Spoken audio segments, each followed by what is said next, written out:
Good evening, ladies and gentlemen, and race fan and children, and all of your pets, and welcome to Backfire Simsport TV, and welcome back to V8ESC Season 15, sponsored by Simability. Tonight we are live with 2 rounds from the magnificent Road Atlanta, or the pork chop, as some people call it. I'm Clive Whiting, and Pete is ill, so in the booth with me is Mr. Sam Boozin. Good evening. Good evening, Clyde. Good evening, everybody. So I am in the middle of having some serious technical issues. In that iRacing won't let me connect to the server. So at the moment, I'm watching it through our Discord stream. Hopefully, it's pretty live rather than the YouTube channel, which tends to be a few seconds behind. But in the background, I am trying my bestest to get this up and running so I can see the action properly. Sam, Road Atlanta. Now, I think I say this about most tracks, to be honest. A track that I never really do too well at as a driver, but a track I love to watch racing on because it's, you're looking at that track map there. You look at that and you think, do you know what? That's a really easy track. I can quite easily cope with that, and yeah, I'll do quite well here. But it's surprisingly technical, isn't it? It is. It's a lovely track, very flowing, but screen is black. Why is it black? I really don't understand. I think it's on your hand, Carl. So, because I see the stream and everything is fine. So, I had enough technical difficulties Wednesday. Please don't add up. So back to the track. It's a very flowing track, and it's so easy to get it wrong, and you lose a ton of spots, ton of places. And as you said, watching the racing is awesome, and I myself I do like racing on this track because of the flowing, the elevation changes, and all. It's pretty darn good. Yeah, like you say, it is one of those tracks that just a minor error. If there's plenty of cars behind you, you can lose so many places because there's some areas on the track where the grass just goes on forever. There's brick walls on the track where you can cause your car a serious amount of damage. And yeah, well, I never did well. I always enjoyed racing on the track, but I just yeah, I think it's one of those tracks that you need more concentration than I can give in a session. So yeah, I say really enjoy watching the racing because there are some fantastic overtaking opportunities in some weird and wonderful places as well. There's the normal places, but sometimes it pays you to be brave around this track.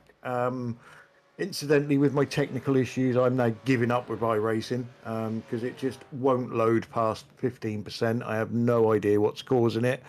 So I'm going to be resigned to watching on Discord and YouTube. So apologies if I don't seem up with the race.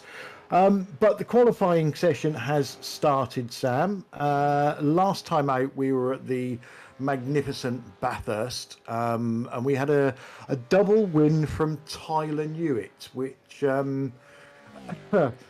is that a surprise? It's the first time he's ever had a double win, I think. And he did drive a couple of fantastic races, was helped out by some crashing in front of him. But ultimately, he was there when it mattered. And that's sort of done him the world of good in the standings because he hasn't really done every round. At the moment, Bob Woodhouse leads the way with 1,154 points. Ant Woodward is second with 1,074. Simon Trendle is in third with 1,068, although that does all spin on its head when you take into account the drop scores. In the team standings, NQR Europe lead the way, Team Chimera second, and NQR North America are in third. In the Bill Switzer driver of the meeting, Ant Woodward leads the way with 3 votes. Jamie Wilson and Tyler Newitt are second with 2 votes each. In the Logan Jackson Safe Driver Award, Bob Woodhouse leads the way, Rich Jameson is second, and Tony Kloosterman is third. Surprising that, Tony in third. Not saying he's not a safe driver, but he does sometimes rack up the incidents. And in the Fred Bingham Forever Forward Award, way out in front at the moment is Ant Woodward. Bob Woodhouse is second, and Simon Trendle is third. What have we got at the moment? We've got 12 racers that have been out on track. We've got a returning driver in Nikolai Bogotyrev.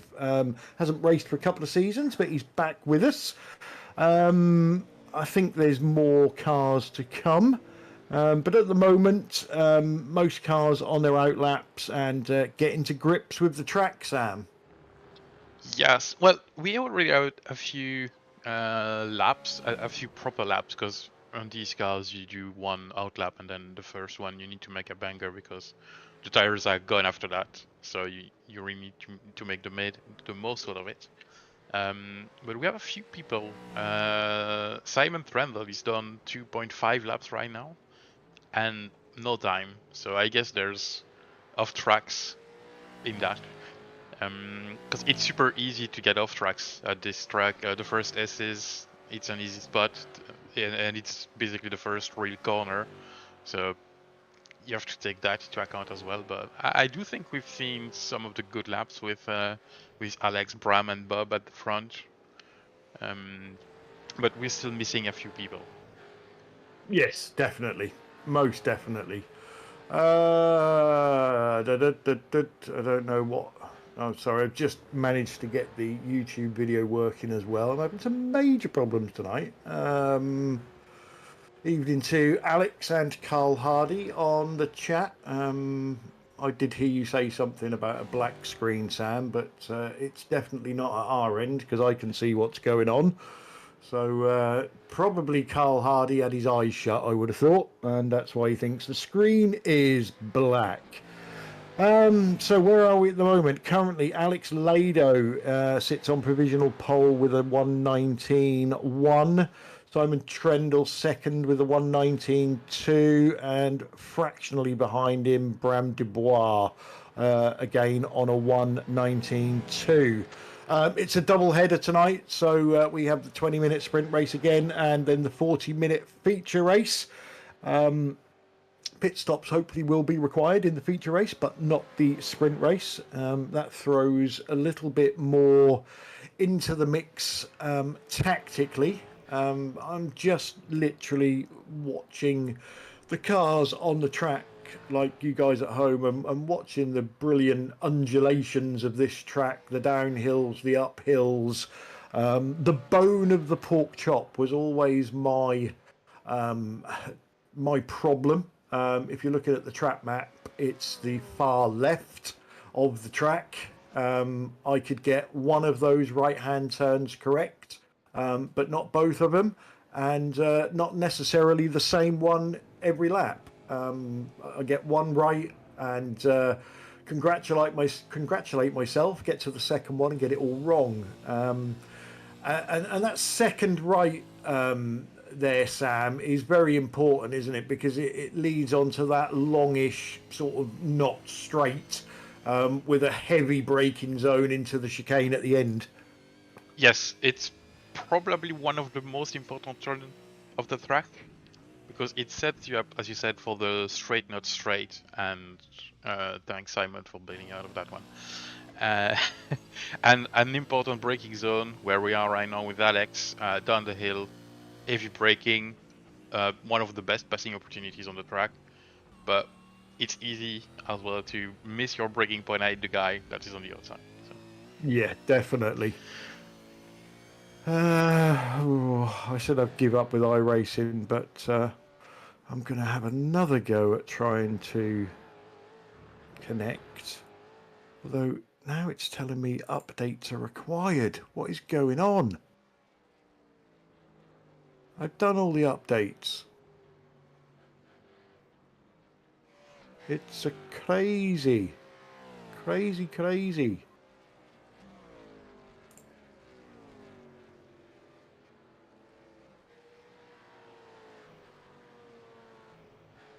Let's try going in a different way. Not that it's going to make any difference. So 11 minutes into qualifying. No change in the top three at the moment.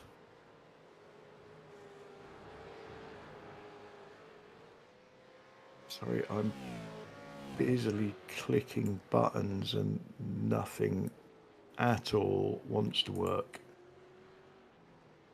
Oh dear, oh lordy me.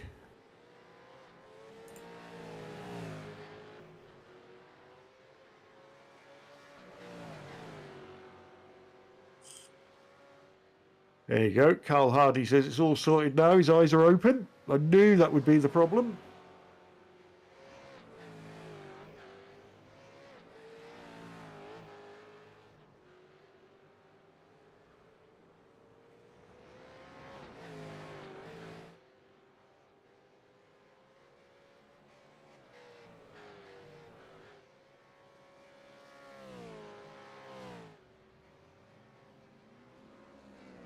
Right, let's move iRacing onto that screen.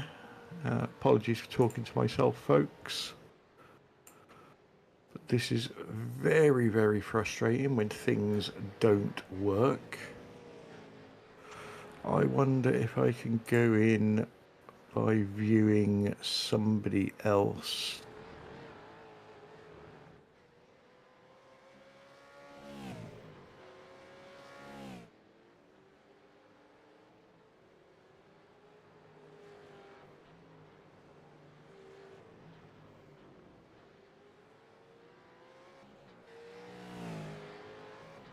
No, won't let me in that way.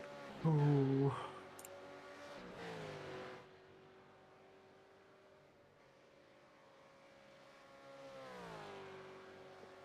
See, unfortunately, I'm just not going to get to be my usual professional self tonight because I'm just not going to have the screens that I normally have.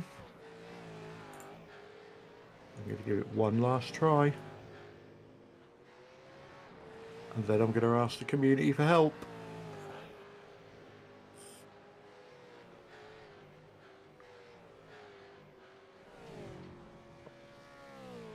So just over a minute left in qualifying. Still no changes at the top.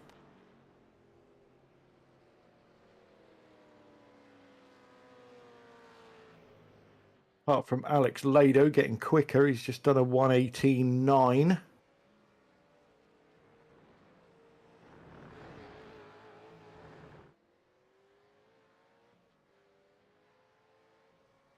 What has Simon Trendle got?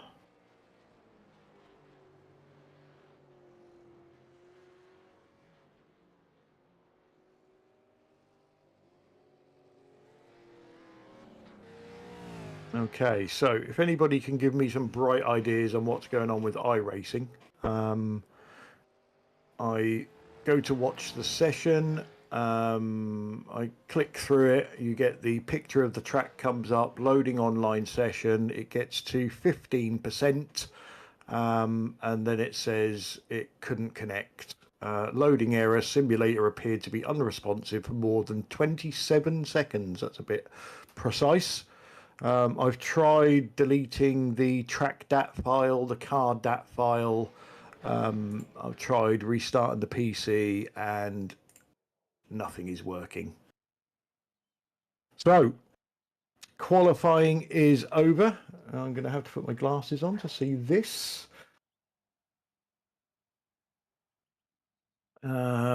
Sam, can you do the grid set for me, please? Because obviously I can't get in the session. I cannot because I'm not admin of the session again. Oh, okay.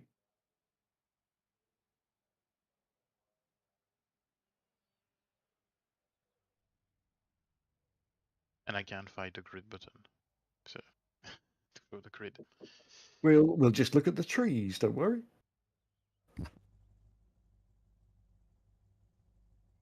Ah, there it is. Right, let's go through this quickly then. So Alex Lado takes pole position. Simon Trendle goes off second. Bram Dubois in third. Bob Woodhouse in fourth. Tony Kloosterman is fifth. Stacey Boyd sixth. Vincent Skilbeck seventh. David Burns in eighth. Jamie Wilson ninth. 10th is Stephen Phillips. 11th is Nikolai Bogotyrev. 12th is Ant Woodward. 13th is Rob Venn. Greg Carr is 14th. Jeff Saunders 15th. Glenn Sidman is 16th. And Rich Jameson is 17th. So let's move the stream onto that screen.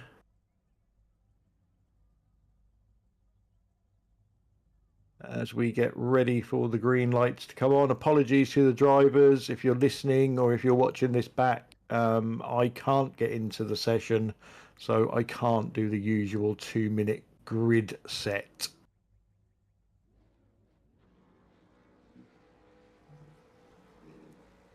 Lights are coming on. We're getting ready to go, and we're away. Some tyre smoke there at the back. I think that was from Rob Venn, but Alex Lado gets away there, Sam, and covers off Simon Trendle. So he's going to go into the first series of turns. Not just in first place, but yeah, what happened to Simon there? Probably a bit wide turn one, then got someone on the inside and got stuck. But a good start by Alex. It was a very good start, wasn't it? Yeah, Simon Trendle lost a place. I actually looked at the gap and thought, wow, Alex got a fantastic start. But I think that was a great start, but also an issue from Simon Trendle. I'll tell you what else is really weird about watching this is I'm watching it in silence. Yeah, I don't know why Discord doesn't pick up the sound of the thing, but yeah, it's weird, isn't it? It is.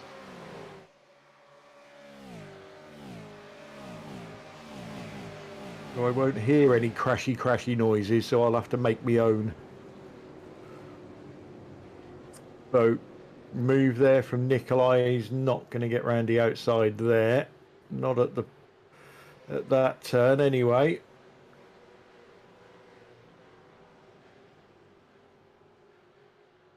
Top three at the moment: Alex Lado, Bob Woodhouse, Simon Trendle. Watching Ant Woodward's. Oh, watching to see if Ant Woodward makes progress because he has been driving fantastically this season. But a bit of a bad qualifying session, see him qualifying 12th. So interesting to see if he can make up some spaces, or some places, should I say, as the race goes on. Or maybe this is just a bit of a bogey track for him. You know, drivers sometimes a track they don't like. He's up one spot for now, but he's not keeping up with Stephen Phillips. Yeah, like you say, sometimes a driver just doesn't like a track. Or so, you know, I've been on tracks where I've done okay in the past, and then just like not felt it for some reason. Maybe it's the track temps or something I've missed in the setup, but just gone. You know, I don't know what's going on. It's terrible.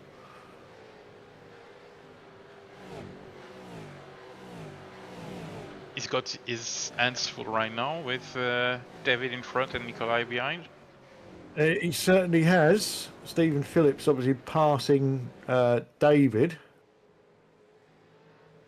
Tony Kloosterman's got a battle on him as well from Bram Dubois. Bram going backwards a little bit at the moment, but hopefully he'll be able to stabilise that.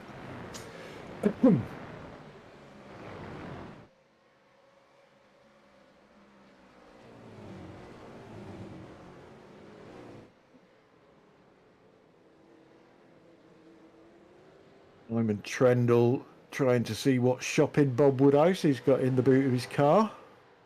And a bit of a gap back to Tony. Although Tony has got some nice clear track in front of him.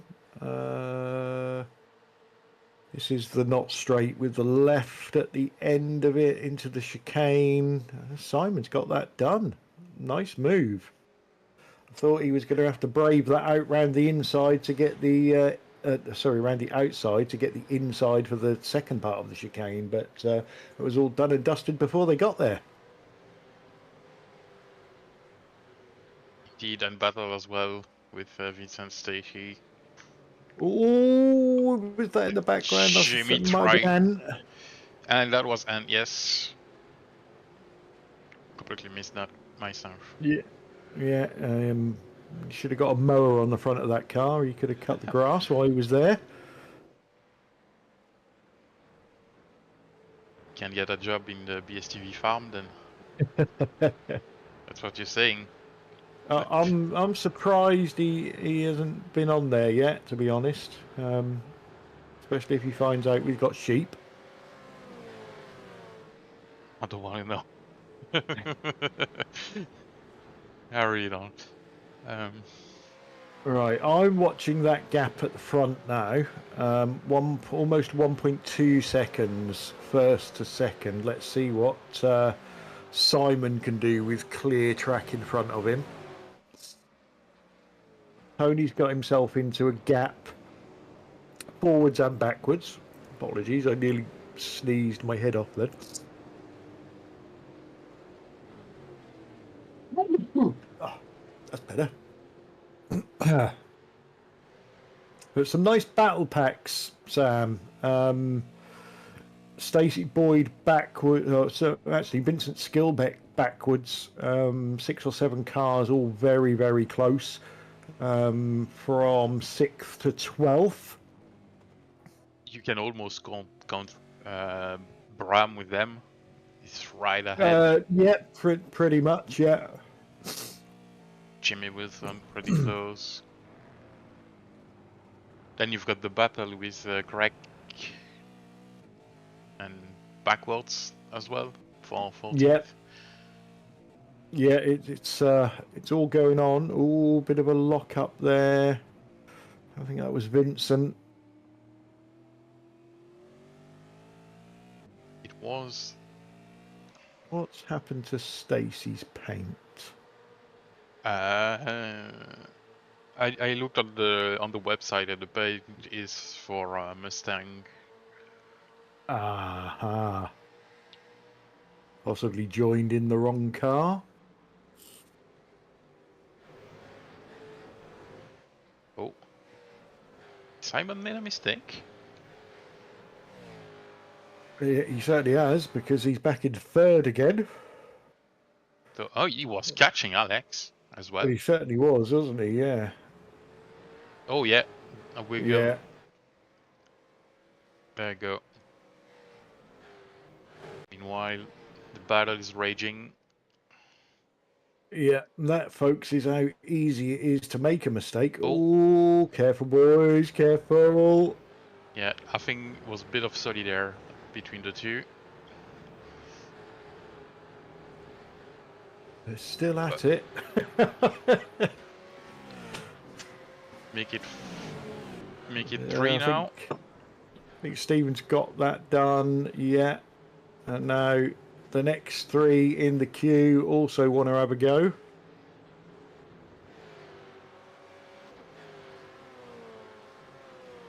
Sort themselves out, get into line.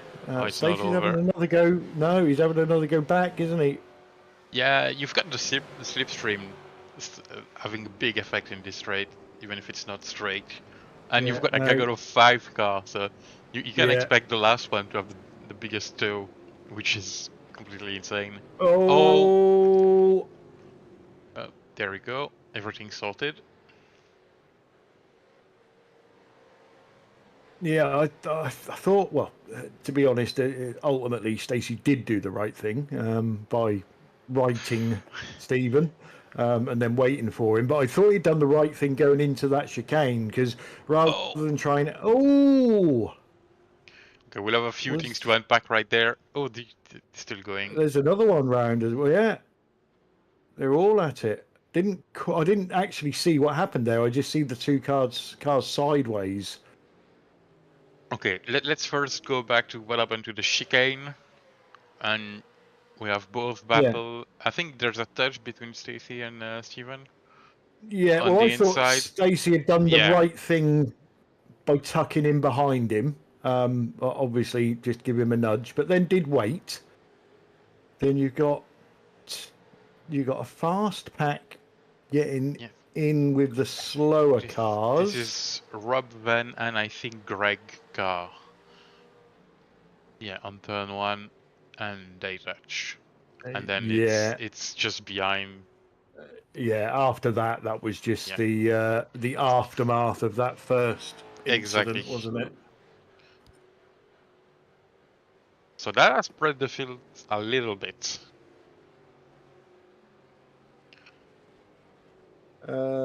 Yeah. Simon Trendle's still behind Bob Woodhouse. I've got cake and ice cream.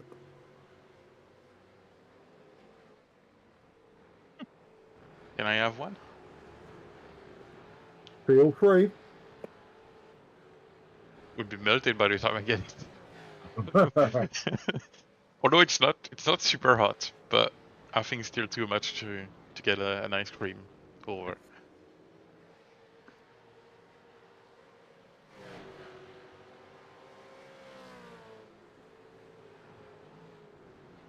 Okay, back at it, Stacy and fighting for 10th position, which is the pole position for the reverse grid, if I'm not mistaken. It P10. certainly is. Yep, P10 is reverse pole. It's getting difficult to remember because in TCRs it's 15, this one is 10. Yeah, making me think about too many things. Dive on the inside, yes. No, too far back. No, a bit far back, yeah. That is Vincent and Jamie Wilson looking rapid through that section.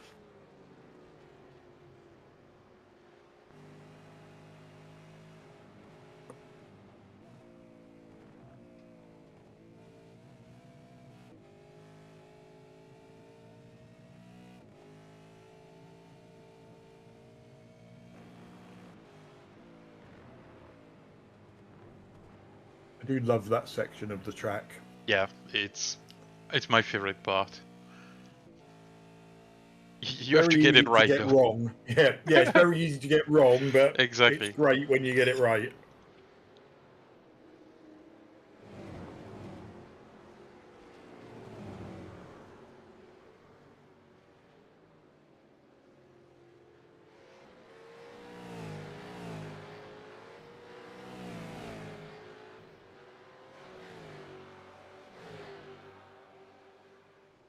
So Jamie Wilson still at it with the wheelie bin. Not A making good it this battle time. between them two. Yeah. Stacey's having another look, but and Woodward feels comfortable enough in that position that he hasn't got to put any silly defensive move on.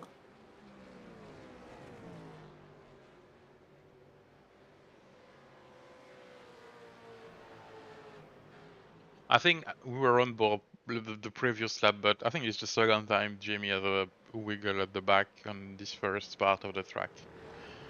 So I think I'm wondering if he's eating his rear tire a bit too much. Could be.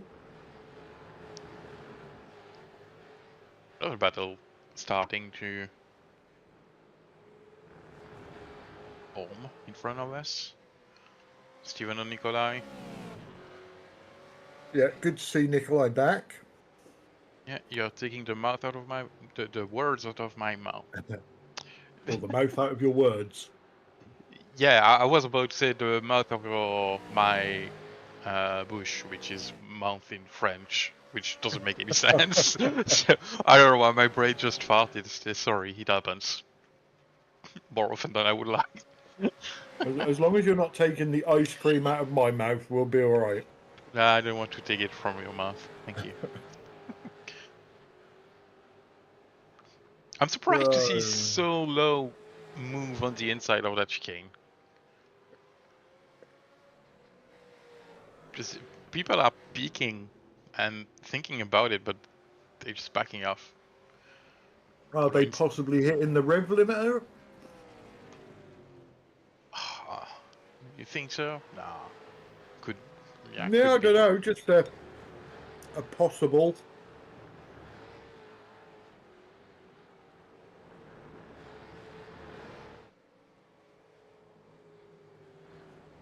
Let's see.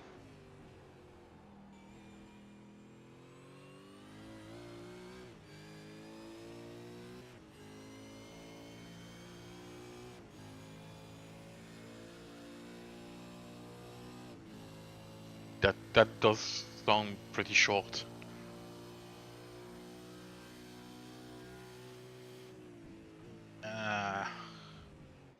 If not, it's not far. I would Yeah, say. it's definitely a possibility. But you can choose your gearbox setting, so Yep. nobody would run the same. Although I would guess they would be pretty close. And with the tow, you have extra speed, so I don't know. Could be a possibility. It is a possibility.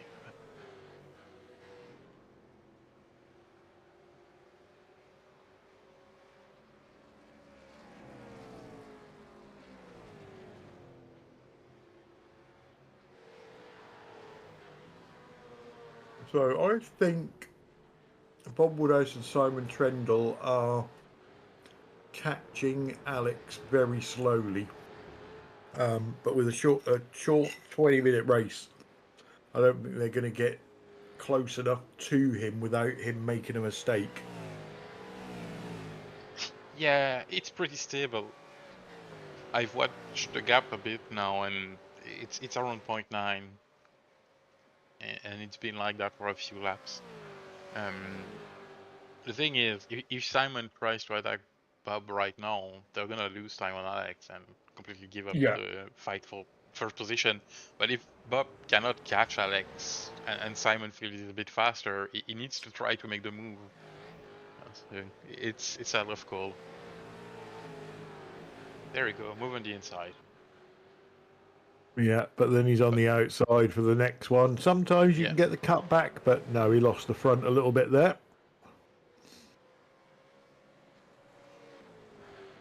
Oh, while that's going on, I am going to see if I can load into a different session on a different track and at least work out whether it's the track or not whilst watching what is going on this race.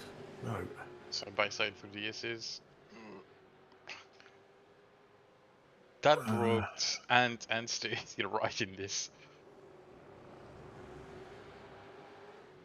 Oh, and I'm moving away from this just a few seconds because Simon is putting a move for P2 as well.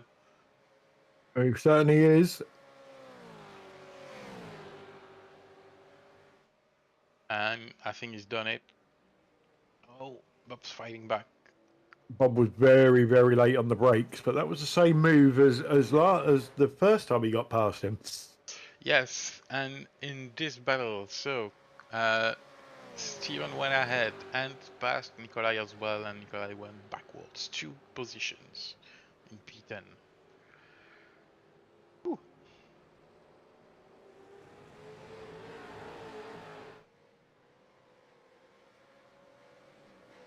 I think making that move, Simon just gave the win to Alex. Yes, but I think Simon needed to get past Bob because they are championship rivals. So Oh, of course, every point matters. So better get ahead.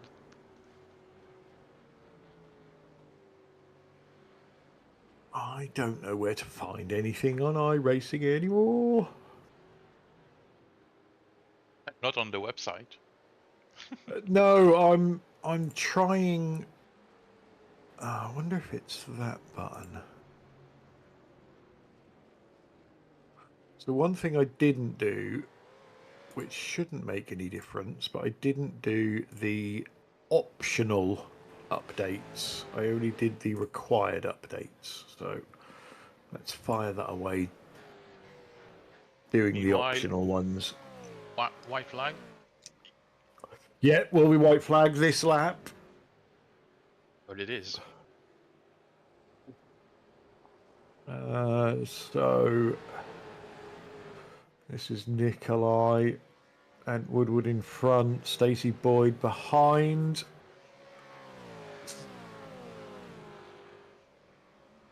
Alex has got a comfortable lead up the front now.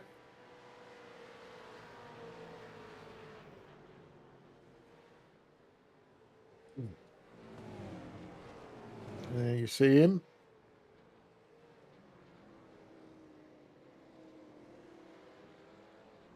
So down the not straight.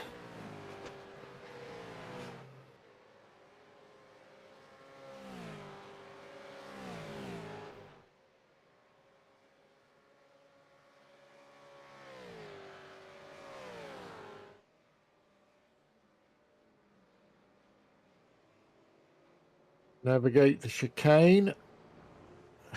A right hand kink. A bigger right hand kink. And the win is in the bag for Alex Lado. Simon Trendle second. Bob Woodhouse comes home third. Still battles going on for other positions.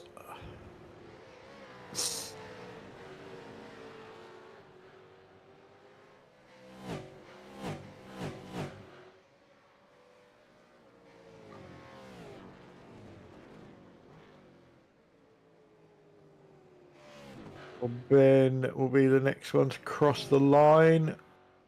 I've hit that outside wall many, many, many times. Rich Jameson's going to come home, closely followed by David Burns. And then it will be Glenn Sid. Oh, Glenn's already crossed the line. David. I think, yeah, he was one lap back. Ah, right. Okay, that explains it. There we have it.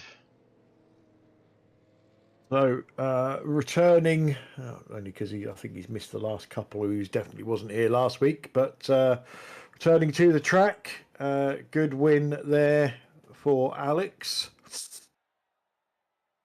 So Alex Sevillano Lado comes home with the win in the sprint race for Hydro Race Racing Forces. Simon Trendle with that late move comes home second for Team Chimera, and Bob Woodhouse third for NQR Europe.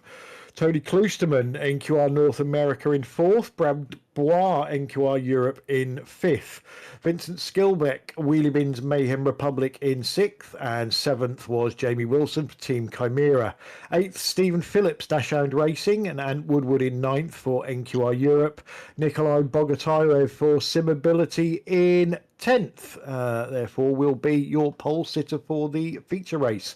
Stacey Boyd was 11th for Nova Motorsports. Jeff Saunders for Grumpy Old Blokes, I've not said that before, is 12th. Greg Carr 13th for Never Quit Racing North America. Rob Venn was 14th for BSTV Esports. Rich Jameson for Rich Jameson Racing was 15th. David Burns 16th, and 17th Glenn Sidman for Simability. So a bit of action in that race, Sam. Lights to flag victory for Alex Lado, and that great start, and then that slight mistake from Simon Trendle sort of put him on the right track from the off, and he never looked back. It definitely won that race at least 50% because of his start, right off the bat, getting away from everybody, avoiding all the carnage that can be the first few corners. He did a good job at the start, and he lost a bit of time. Then Simon was fighting with Bob, and they lost time themselves. So yeah, definitely the start was the key to get the win.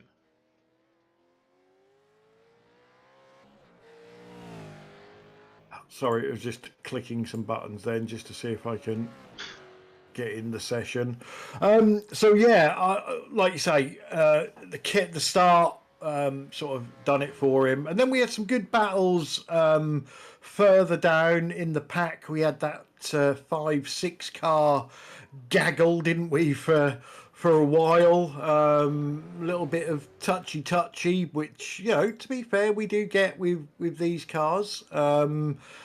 But you know, everything sorted itself out, and I'm really looking forward to the second race because I love I just like the fact that there's a pit stop in there, and they'll probably catch me out now and everybody pit on the same lap, but most of the time we get so many varying strategies, you know, from the ones that pit before you think they should be pitting to the ones that try and stretch it out, the ones that pit in the middle, and it goes on and it goes on and it goes on.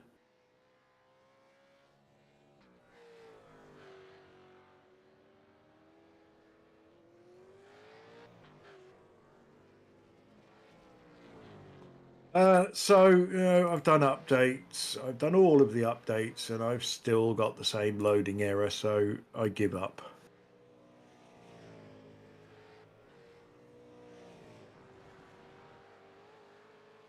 I've never had so many problems with iRacing since they changed to this UI thing.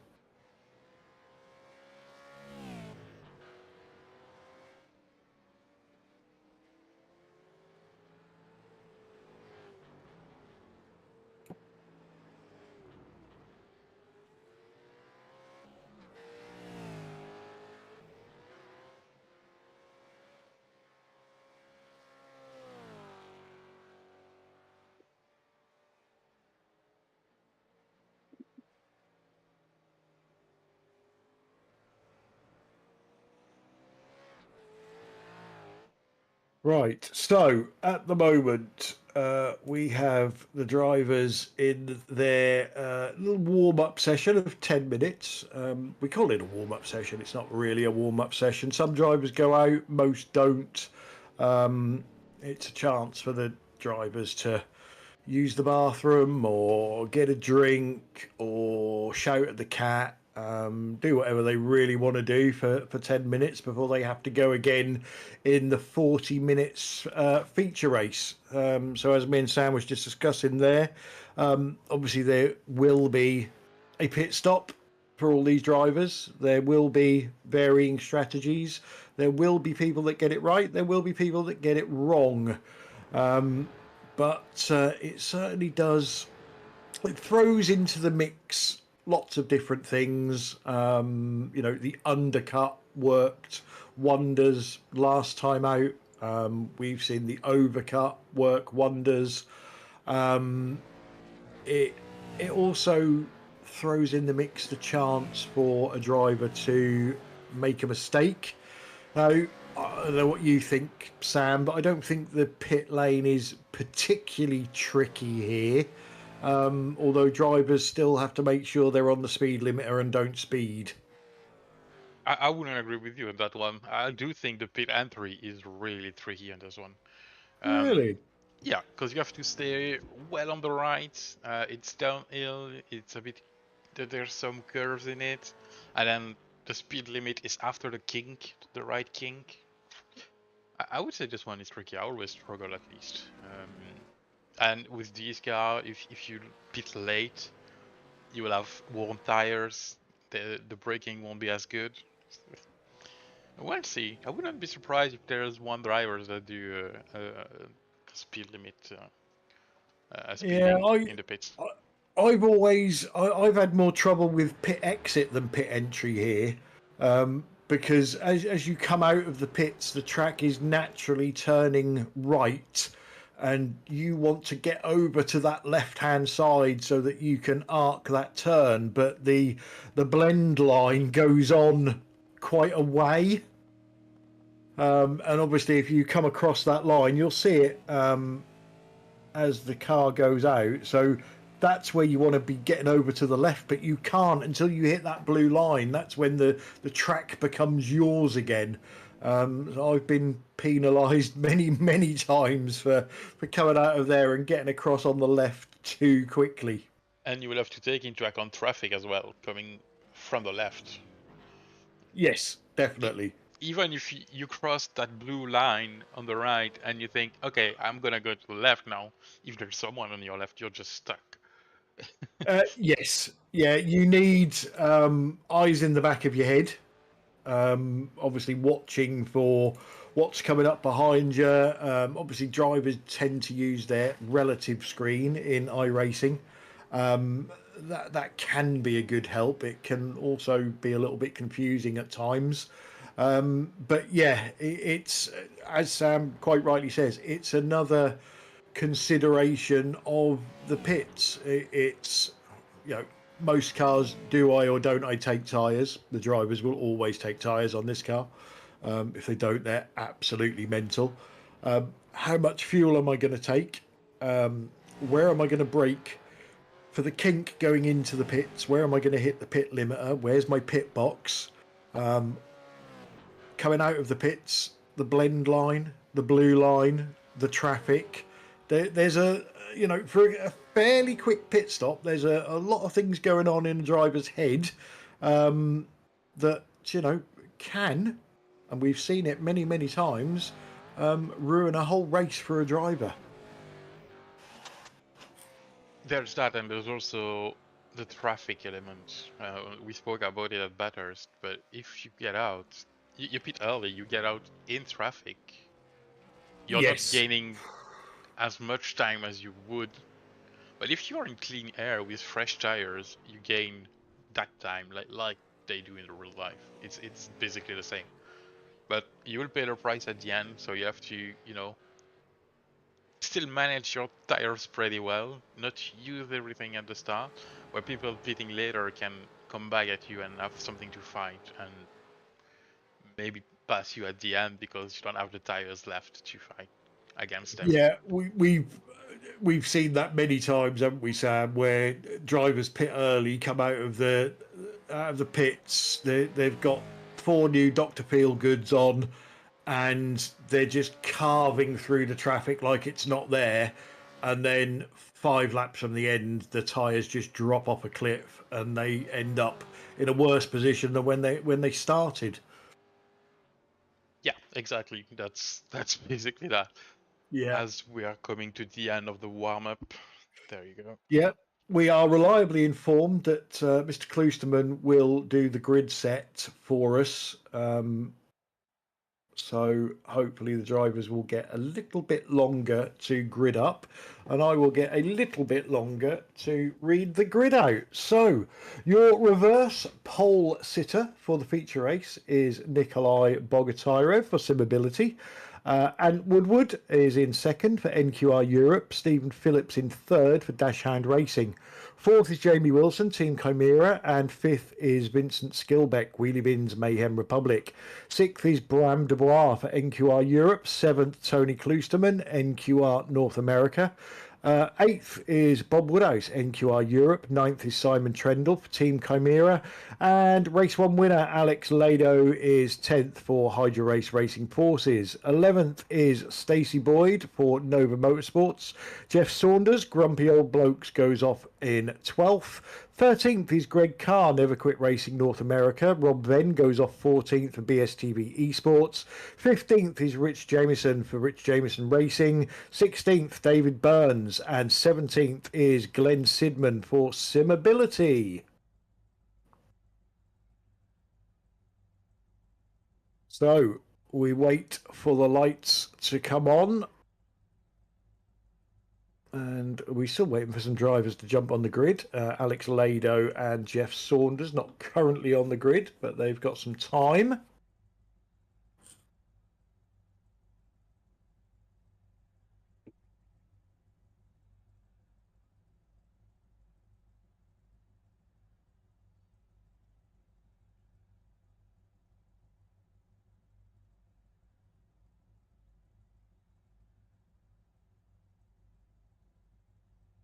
This always used to be the worst part of the race for me, to be honest.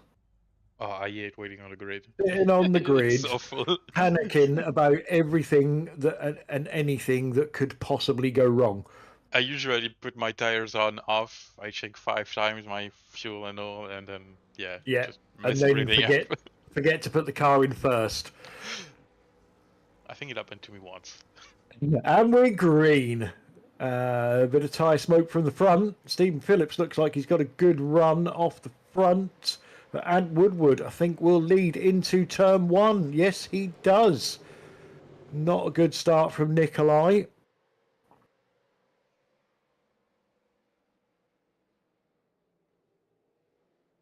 And Woodward will be in full panic mode now. I'm interestingly watching what's going on back here. Ooh, that was close. That was really close. It was a good move from Bob Woodhouse on Simon Trendle.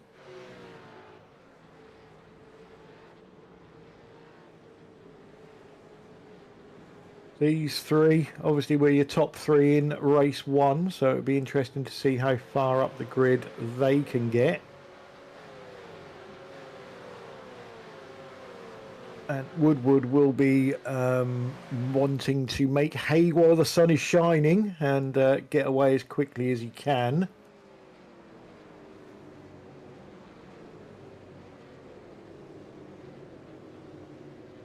Only Klosterman there getting past Nikolai. Nikolai going back at it. So there's no team order. You're running wide. Oh, don't run off the side of the track.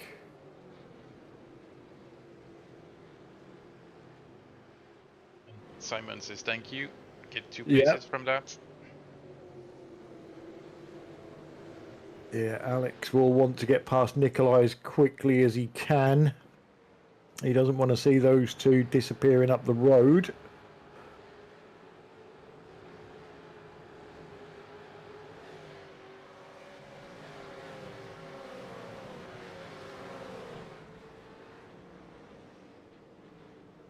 Simon putting the pressure on Bob Woodhouse. Nice gaggle of cars at the back of the track there, back of the pack even. David Burns' car looks very, very loose at the back. Evening to the lovely Stacey Woodward on the chat. I hope all is well.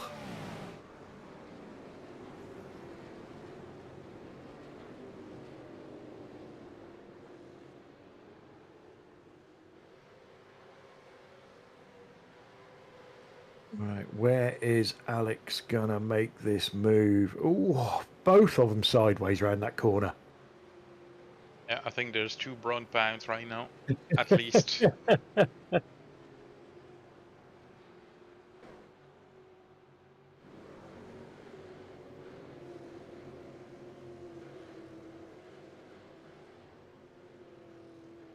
Oh, I really thought David was going to get up the inside of Rich then.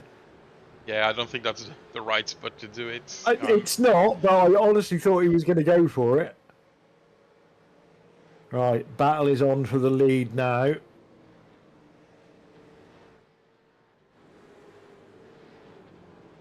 Let's make the move. Yeah, Alex finally gets past Nikolai.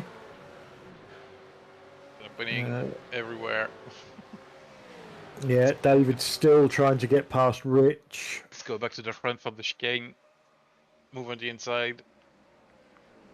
Yeah, and didn't make a defensive move there, although you don't really have to because you've got that next corner is yours. Oh, Nikolai going back past Alex, a bit of trading paints going on. Oh, everybody's going wide. And now Final turn. Vincent Skilbeck is in second past Stephen Phillips. Not sure what happened there. We're gonna watch that back, but yeah, everything's happening right now. Just as we like it. Anybody at home know what's going on? Because we haven't got a clue. Right, so Okay. we saw Stephen try the move on Ant. That didn't come off. Vincent's chuck a yeah. Vincent put a cheeky one down the inside. I think Stephen, I don't know if he got a lot of wheel spin or what, but something happened on his exit. And now he's got Simon Trendle. No, sorry, I'm lying. It's Jamie Wilson. I'm not used to seeing Jamie up there. We started at the front, yeah, that's why. Jamie Wilson is all over him.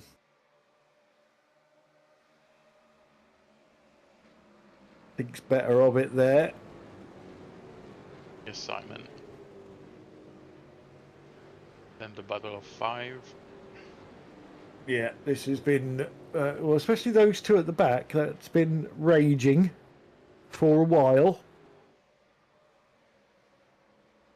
David not able to find a way past Rich yet.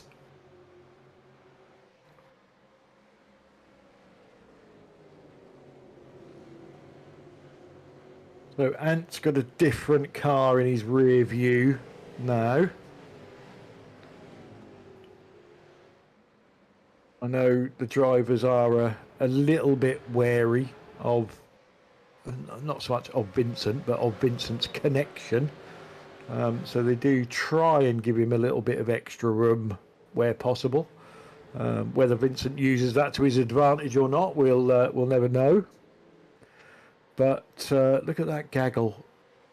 1, 2, 3, 4, 5, 6, 7, 8 cars for the lead.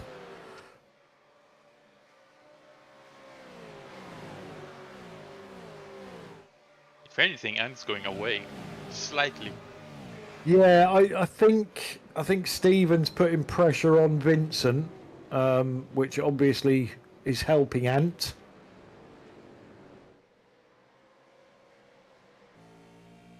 But Jamie Wilson wants some of this as well. Oh. And he might get it down here. There a lot of cars cutting the grass. Jamie Wilson up to third. That reminds me of the Noel special we did doing rallycross with the V8s.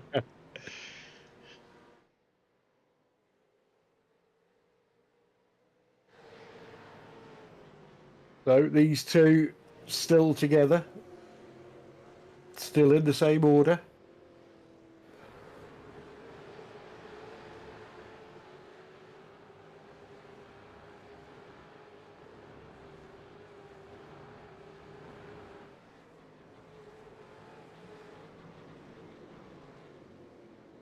Right, Alex Lado is now starting to claw that gap back after his little battle with Nikolai.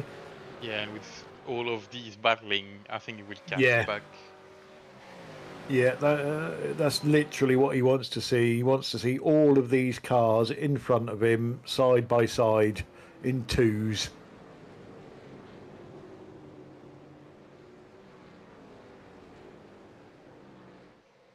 Jamie Wilson is looking quick.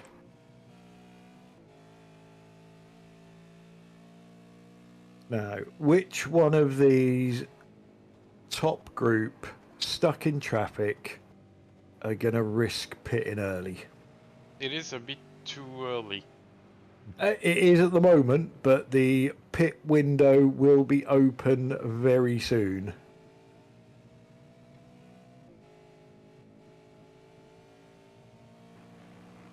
We've spoken about it before. It's one of those where if you pit early, you hope you come out to a clear track, and you hope everybody else pits before you get to them. Yes, and if you look at the map, there's a big gap between last position and first place. Yeah. For once, they're all relatively close to each other, like 15 seconds back to Greg, which had some issue Yes. apparently, because he's been backwards. Pit stop is longer than that, so you will be in clean air if you pit first. That's basically it. Do you take the gamble? That's another question. Yeah, people know my saying, do something different.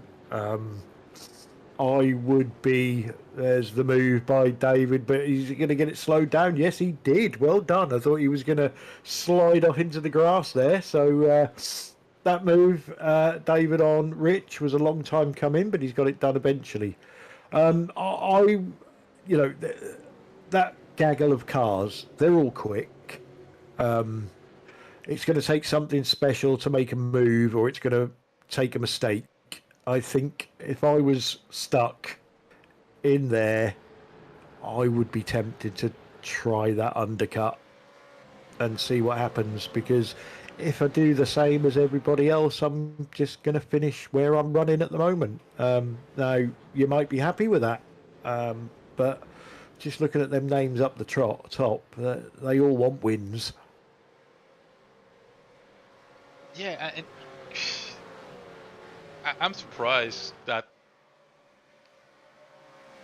even Alex isn't catch to the group right now. So that shows how fast they are all going, which wasn't the case like a few years ago. You had like 2, 3, maybe 4 guys that were super quick, and then you had the Yeah. mid pack, as we called it, doesn't exist anymore. Yep.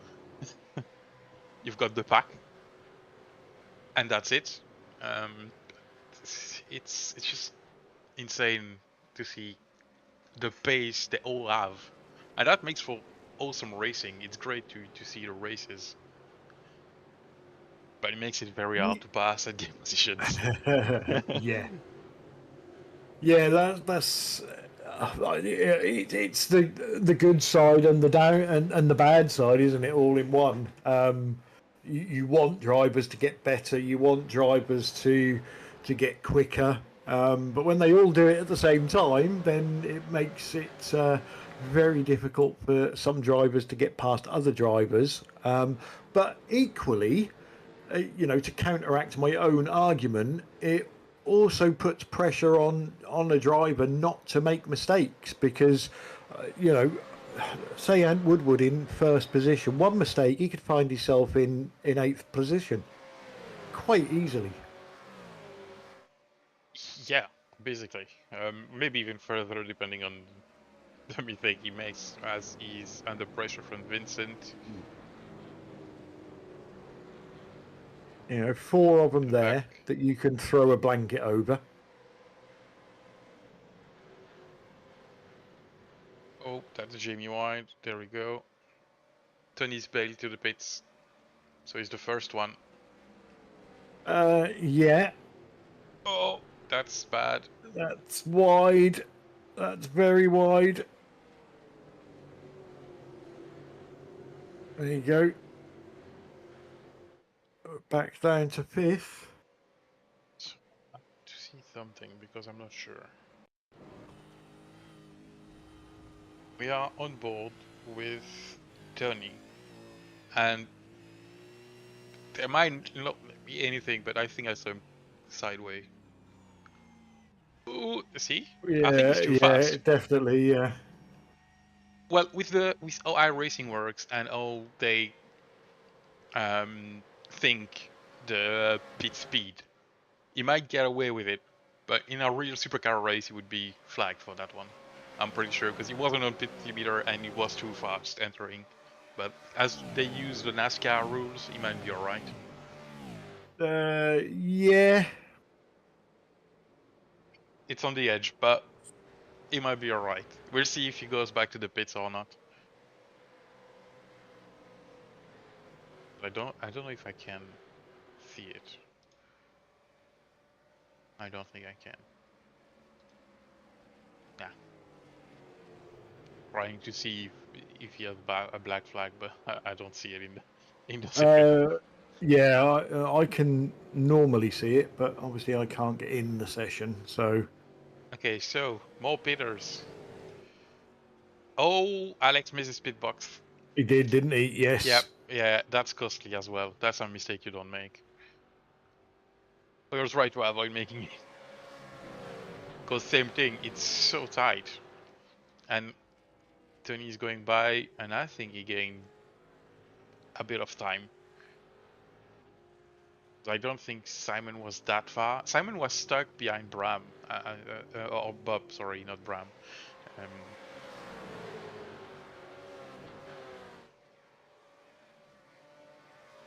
Right, I just tried to load into an Indianapolis session and got the same problem. So it's not the car, it's not the track. So I am gonna go. and gonna lose another position trying to take the first place back. Yeah, drops into third. Yeah, you can get angry with yourself, can't you? Now Bob is reacting to Simon, and Jamie is in the pits as well.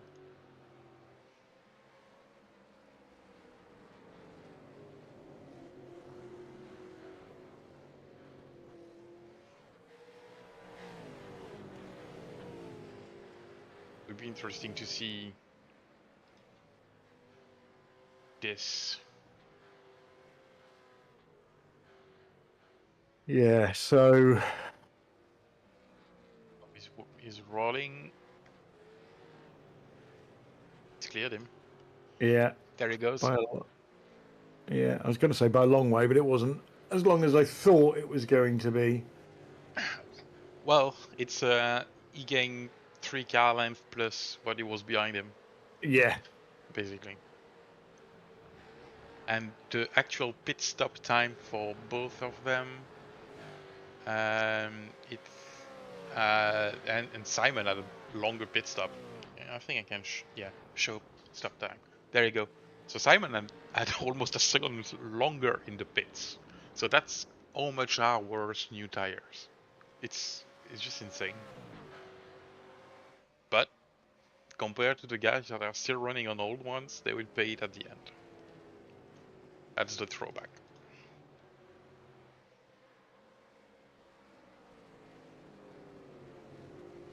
right. So our first car that has pitted is Tony Kloosterman. Correct.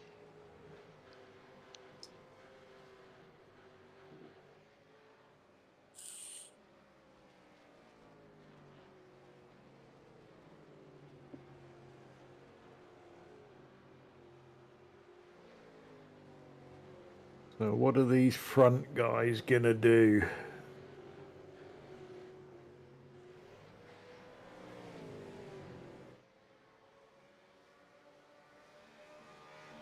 No, there's a lot of wear on the front left on this track.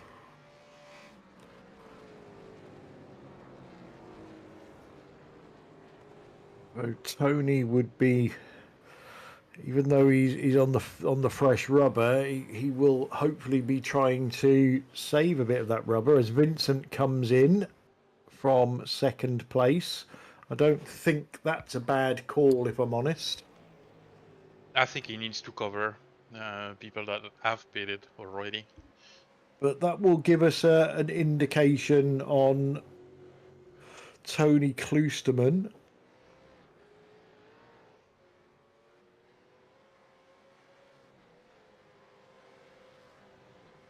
It's had no penalty, by the way. So we talked about that Yeah. earlier on. So Vincent is still in the pits, and he's only now rolling. So Yeah. a bit of a longer pit stop as well. Yeah, Tony should, in theory, inherit the lead. It's just whether he can hold on to the lead with the cars on the newer rubber behind him. Yes, knowing that Vincent now has to pass Alex, Rob, and Simon, and they're not the easiest one to pass. No, that's right. Yeah.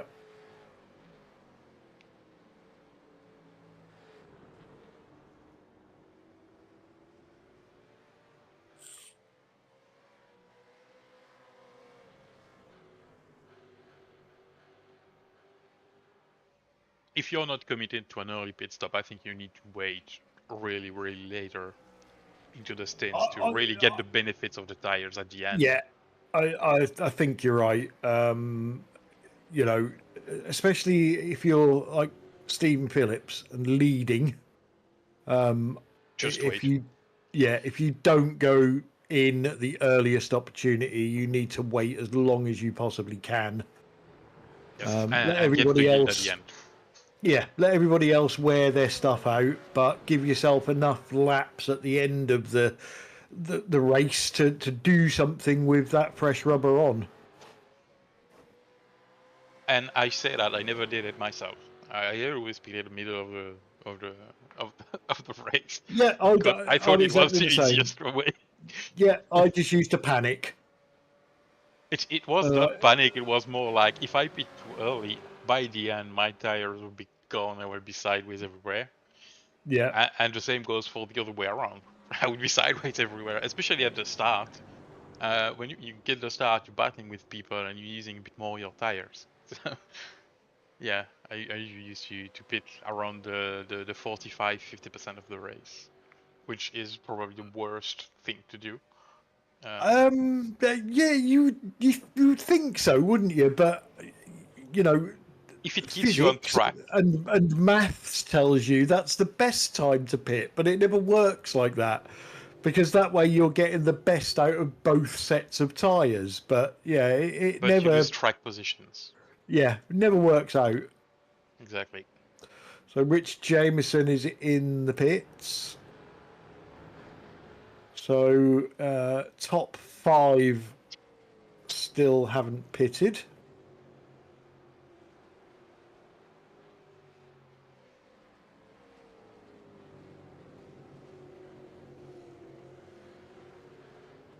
And we are past halfway, as I was thinking. Yeah, just past halfway.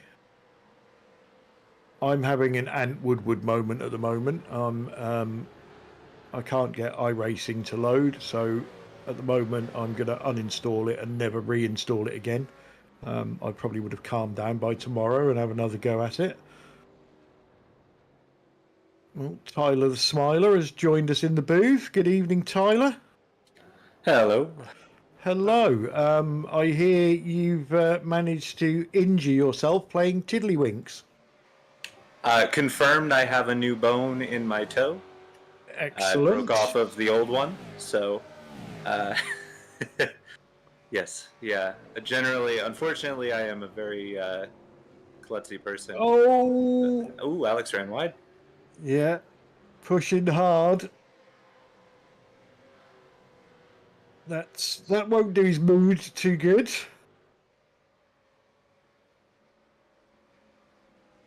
David Burns, Bram Dubois, both pitted. So just the top three now to pit.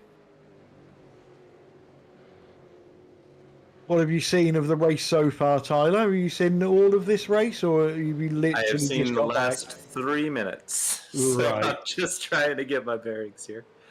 It looks like everyone's going with the short pit strategy here. Yeah, apart from the top three, everybody is pitted. Rob's pitted? Rob hasn't, no. Oh, I'm showing him fourth. Third. He's third. Ah, okay. You Just must be hasn't watching updated on yet. +1. Yep.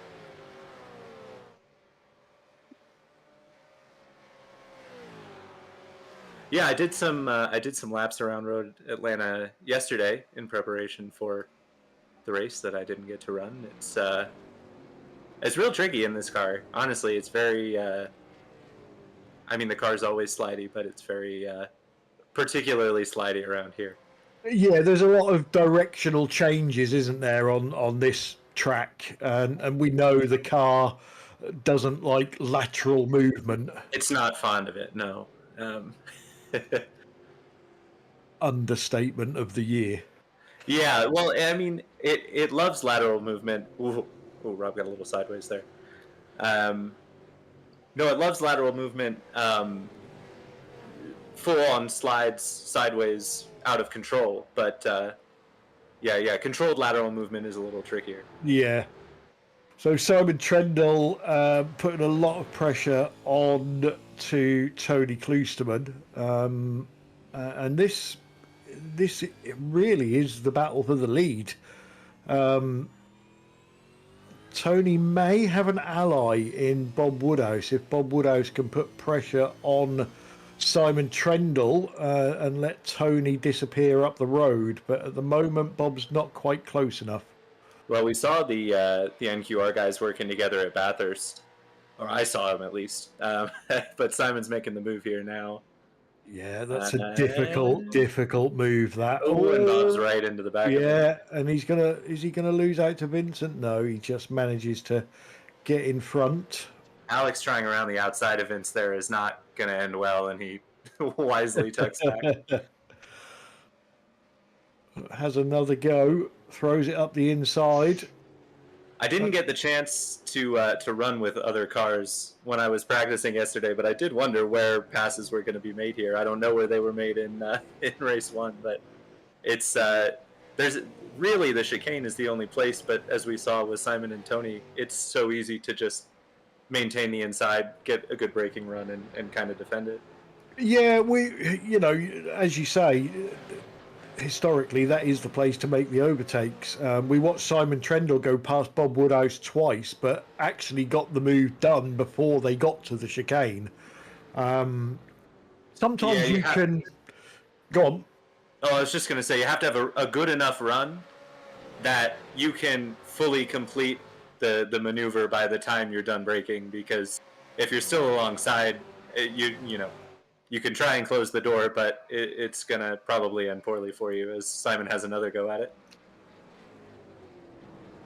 Yeah, and this is, like I say, it's, you can not scare somebody into, but if you can really hassle them down the back straight, and because the first part of the chicane is a left, sometimes you can trick a driver into going over to the left to defend, and then you've got them. There was some was there NQR help for Tony there. It looked like Simon got a nudge from Bob wide, and that's given Tony some free reign, except now he's got Vince and Alex, who I gather is rather quick, hot on his heels instead of Simon. Yeah, Alex won the first race. But yeah, I'd like to see that again. I don't think there was anything malicious in it. It was just two guys racing hard. Yeah, and Ant has pit, so Rob Venn leads this race. Hey, points for Rob. Right, let's have a look. So Bob was on the brakes really early because Tony was braking. Yeah, that wasn't. I think Simon was out wide on the slippy stuff and had to woe up a bit more than he normally would. Yeah. Yeah, you could see Simon was locking the inside front. He was just kind of battening it down to try and stay on the grass, and Bob didn't see it coming. Yeah, but like you say, Tony Kloosterman, the benefactor, although if you look at that angry mob behind him, how much of a benefactor is he actually? This is just what we've seen all season. There's so little between everyone in just the top, I don't know, half dozen, maybe more, at every race, that this is just what you end up with, especially in these reverse grid races. You just get this big angry pack at the end, and hopefully this doesn't end like Bathurst with half of these guys wrecked out. I'm going to throw it out there that Rob Venn is a master fuel saver, and he's going to do this race without stopping. I having chatted with Vince is around. I don't know if he got help. It didn't look like he got help, but Alex is slowing up, so he may be. Yeah, I didn't see anybody else. Responsibility there. didn't see anybody No. else out of shape, so It I'm looked. sure Sam will find something for us.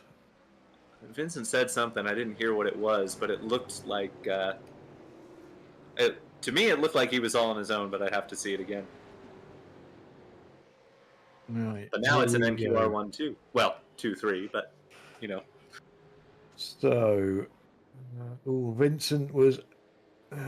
Yeah, no, I think he did have some help there. He was out of shape going into the corner, and it looked from that angle like he had a couple of little nudges in the rear end, just enough to unsettle him. yeah, that's the classic. If the balance is off going into the corner, you're basically out of control and fighting to maintain control for the rest of the corner. And he was clearly out of the throttle, and Alex didn't anticipate it. But yeah, I could see Vince being a little feeling a little ill done by there. Yeah, I think from Vincent's point of view, it seems a bit deliberate. But you know, in hindsight and looking at replays, you can see that I don't think it was personally. I think Vincent was almost. Well, no, Vincent was on the edge of control going into the corner. Oh, speaking of the edge of control, Rob, Yeah, there that was, wasn't it? Yeah. Yeah, and it was just the slightest of taps, and that was enough to push him over the edge. Yeah, it's tough to say, and it always feels worse when you're in the car. As now, is that Simon fighting back on Bob? It is, and he's up to third. So Tony's lost his rear gunner here. Bob's really struggling as Stephen Phillips goes for a move here. He He should get it done yeah. down the inside next time. Yeah. So there is a bit of grip. Oh no! Oh, they both did well there. Yeah, that was some impressive car control. Oh, and now Bob's getting it from his teammate too.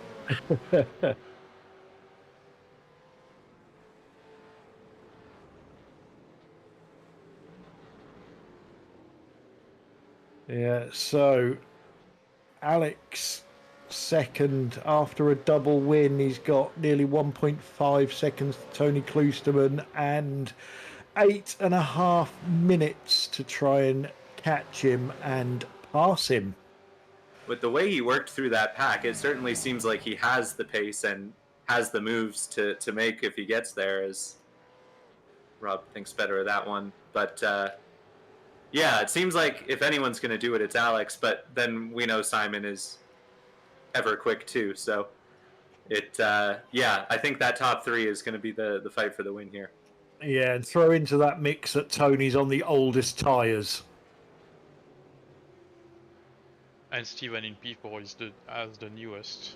Yeah. Almost 10 laps fresher than Tony and 8 laps fresher than Alex and Simon. Yeah, to be honest, I'm not sure how much of an effect that will play in these. Just from what I have found in these shorter races, when we were doing an hour and really kind of pushing the tires to their max, you reach that because the way the tires work in this car is you get a lap, maybe two, of like pure pace, and then it starts to fall off, but really it starts to plateau until you get to the kind of the second falling off point where they really drop off a cliff. And I don't think in these 40-minute races that we're really approaching that second cliff. So obviously the fresher tires will help, but I'm really not sure that they'll be so significant of a help as to, that we're going to see Tony really fall off here. Yeah, and was that Ant or was that Bob? Might have been Bob. Got a bit of a hip check there. These two really need to work together, don't they, to catch Tony and then let loose. Yeah, and if anyone's good at that, it's Simon. He knows.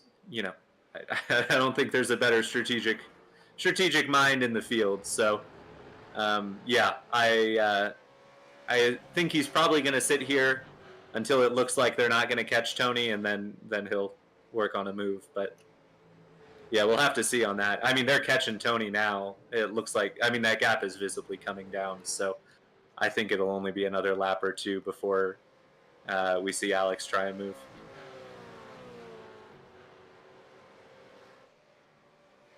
Yeah, it could be a very, very interesting end to this race. Tony Kloosterman, it's been a while since he's won a race. Alex obviously chasing a double race victory night. Simon down the inside here. He tried that on Tony and didn't make it stick, but he does this time on Alex. So I think Alex just got a bad run out of the chicane, which is really, that's how the passes happen here. And I think Simon knew he had to be opportunistic there. So, you know, so much for waiting and working together. But even still, I think this is probably the best case scenario for both of them. I think that was an opportunity that Simon just couldn't say no to. Yeah, you can't afford to lose too much time here. Like I said, you're just not going to get to that point where the tires are off a cliff. So you need to take advantage of the small tire advantage that you do have. So you really can't let that gap get out too far. I honestly, I said in the there was a bit of discussion on the shorter races in the Discord, and going into the season, I wasn't really looking forward to it because I wasn't sure. You know, we've all been doing this a while. We like the strategy of the endurance stuff, but honestly, it really has kind of, I think it's made these races come alive because there's just no time to wait. And I think there's been some really exciting racing this season, partly because of that. Yeah, we just obviously had a look back at that mistake from Alex. It looked like he went into the chicane too hot. Tried to put his foot down and power through the exit and got a slide on, and that let Simon past. Yeah, sorry, I'm not seeing the replays here, so if I'm talking through one, just stop me. But so Simon on the back of Tony. Don't get me wrong, Tony can defend when he needs to, but I think part of Tony's, or the biggest part of Tony's defence will be Alex having a go at Simon and costing them both time. And Simon's got a run here, and if he can carry it onto the back straight, I think Tony's going to be in trouble. And I think Tony's best move here, because Simon got a decent run, he'll certainly get up alongside, which we've already seen a couple of times unsuccessfully.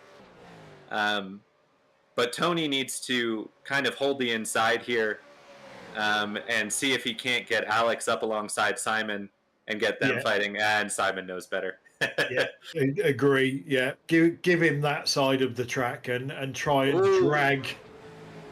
Oh, so no. Well, Simon lit up the left rear, but wisely used that, and that's something you can only do in these cars where you just lay into it and let it carry you to the inside of the track as essentially a block, but it worked out.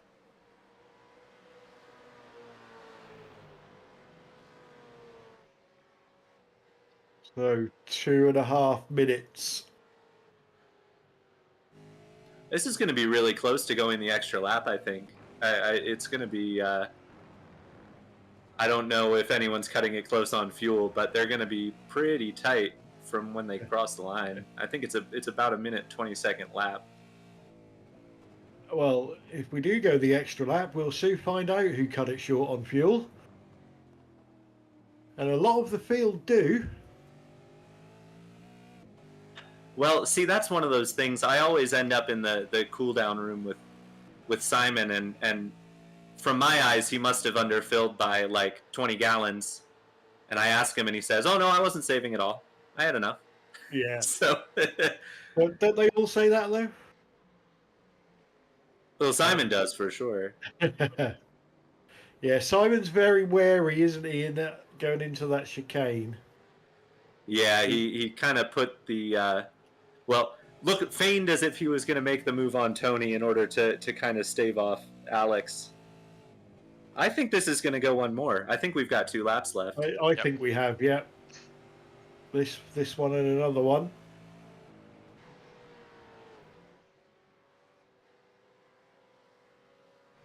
Who's got the fuel?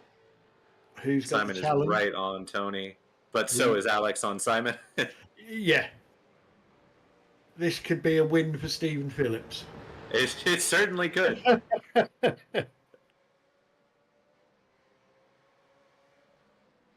We saw it at Bathurst, didn't we? Yeah, and we know Simon won't do anything stupid. Well, we saw it at Bathurst, didn't we? Yeah, true. Alex is a very good driver, but he's not afraid to stick his nose where it's not wanted. Tony's way off. Tony's out of fuel. I think Tony's out of fuel. I think he had troubles a couple of corners ago. He's backed way off. I think he's just realized he's short on fuel, and Alex has the lead. Oh, Simon crossed it back over. Yet. Have these two got the fuel? Oh, there was a nudge there. There's the white flag.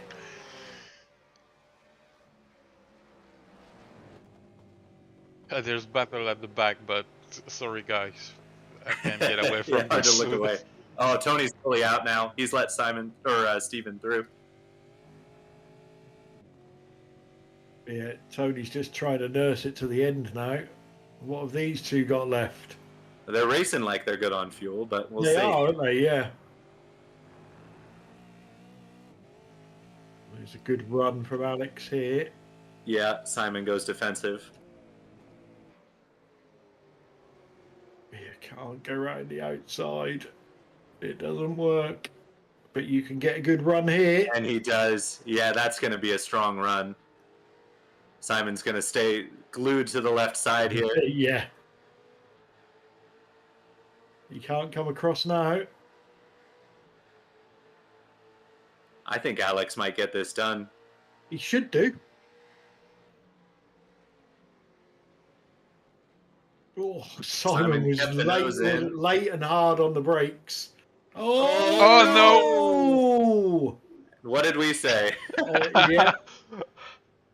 I do apologise, guys, but I predicted this result. Well, it's hard to pin blame there, too, because Simon cut really tight off that second part of the chicane, and Alex just kind of came over as if to block, but Simon was there. So I'm sure Alex will be upset, but I think looking back on that, he'll find that he wasn't clear. Yeah, and I think you have to put it in context as well. It was a battle for a race win. Things do happen. I don't think, well, to be honest, for many seasons, I've not seen anything malicious in this series. It's just two drivers racing hard for a win, and sometimes these things happen. And Stephen Phillips says, "Thank you very much. I'll send you that brown envelope, Clyde, for predicting my win for me." And even then, Simon was fully, he was nearly out of control, leaning on the left rear out of that corner. So I think it was just a coming together, and Simon's waited after to Tony needs a push. Let Alex by, but if anyone's still on track, if you can help the old boy out.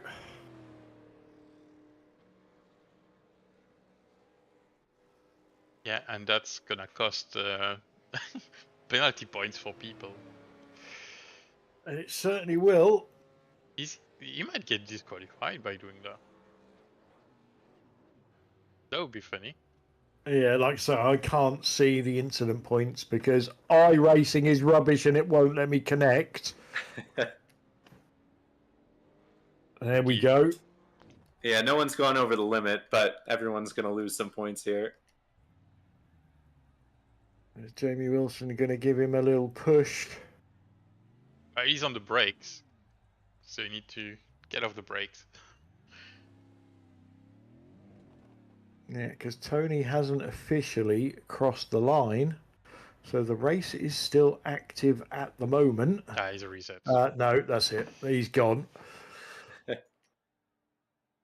He's gone. Okay, so as the crystal ball predicted, a win for Stephen Phillips in the feature race for Dash Hand Racing. Jamie Wilson up there in second for Team Chimera. Bob Woodhouse was third, NQR Europe, with Teammate and Woodward in fourth. Vincent Skilbeck was fifth for Wheelie Bin's Mayhem Republic. Sixth was Alex Lado for Hydro Race Racing Forces. David Burns in seventh. Simon Trendle, Team Chimera, came home eighth. Nikolai Bogotyrev, ninth for Simability. Rob Ben, top 10 for BSTV Esports. Jeff Saunders, Grumpy Old Blokes, in 11th. Rich Jameson for Rich Jameson Racing in 12th. Greg Carr was 13th for Never Quit Racing North America. Bram Dubois, 14th for NQR Europe. Glenn Sidman in 15th for Simability. Tony Kloosterman, out of fuel, 15th for Never Quit Racing North America. And Stacey Boyd, 17th for Nova Motorsports. So, that was very interesting at the end, wasn't it? That extra lap, Tyler, especially through Tony anyway. And then that great finish, or not so great finish, depending on, where you're sitting. But it had a bit of everything. It was certainly exciting. Yeah, I mean, it was hard to find two guys going more all out than Simon and Alex were at the end there. But yeah, always a shame when there's a wreck at the end, and people will obviously feel disappointed. But how awesome for Stephen Phillips is one off weekend a year. He comes back, he gets a win. Yeah, definitely. Most definitely. Would you like to join us and take part in some interviews? I certainly can, although you'll have to let me know what happened in race 1 as I'm going. Well, I'll tell you what then. How about we bring in race 2 winner Stephen Phillips first, because you saw everything that happened at the start. Certainly. Hello, Stephen Phillips. Tyler, I was wondering where you were. He's lurking. Yeah, just sitting here with, as I said, with an extra bone in my toe. But well, what a finish there! You if Clyde had enough foresight to call a potential win for you there, certainly you had to be sitting there thinking that there was a chance. I still can't believe it. I mean, I think I finally I'm speechless really. But I think I finally gave myself an opportunity to at least be at the end by stopping when I did. I think, as you all know, that's been an issue of mine when I've been at the front, is pitting too early. So I feel like I gave myself the opportunity to have a tire advantage and stay in clean air while everyone else is fighting through their pit cycles. So yeah, I think I knew that as long as I settled down, that I could catch the guys at the front, and it paid off. Yeah, and unfortunately, we didn't see much of your fight with, I think it was Jamie and Bob and Ant, because we were focused on the top 3. But how tough was it getting into that? Obviously, it seemed like the top 3 had just a bit more pace than everyone. But what was the fight back like after the stops to get to the head of that group and put yourself in the position? It was a tooth and nail. Everyone's clawing for as much real estate as they can, and I think I ran off once trying to get around Bob, but I kept my foot in it. I wasn't lifting until I saw God or the checkered flag, because I want to try and compete hard when I'm here. We did see that one. That was quite impressive car control by both of you there to get back on safely. But I guess the big question is, since you said this was your one-off weekend, but now that you've gotten a win, are you going to try and make a few more? Man, I would love to, but it's probably not in the cards until November. I need to check the November calendar here. 2 seconds. Yeah, I think there's I want to say there's a couple races towards the end of November. 2nd, 23rd, and 30th.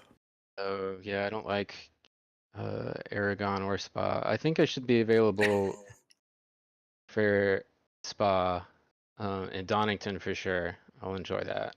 Awesome. Well, is there anyone you'd like to give a shout out to before we let you go?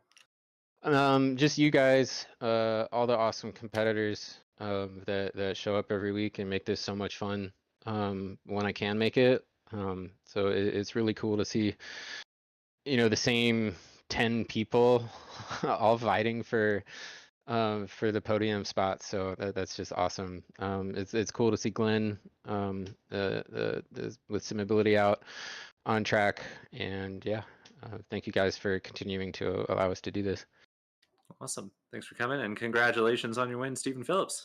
Thanks, guys. Okay, so I will bring in our sprint race winner, Alex Lado. Welcome to the booth.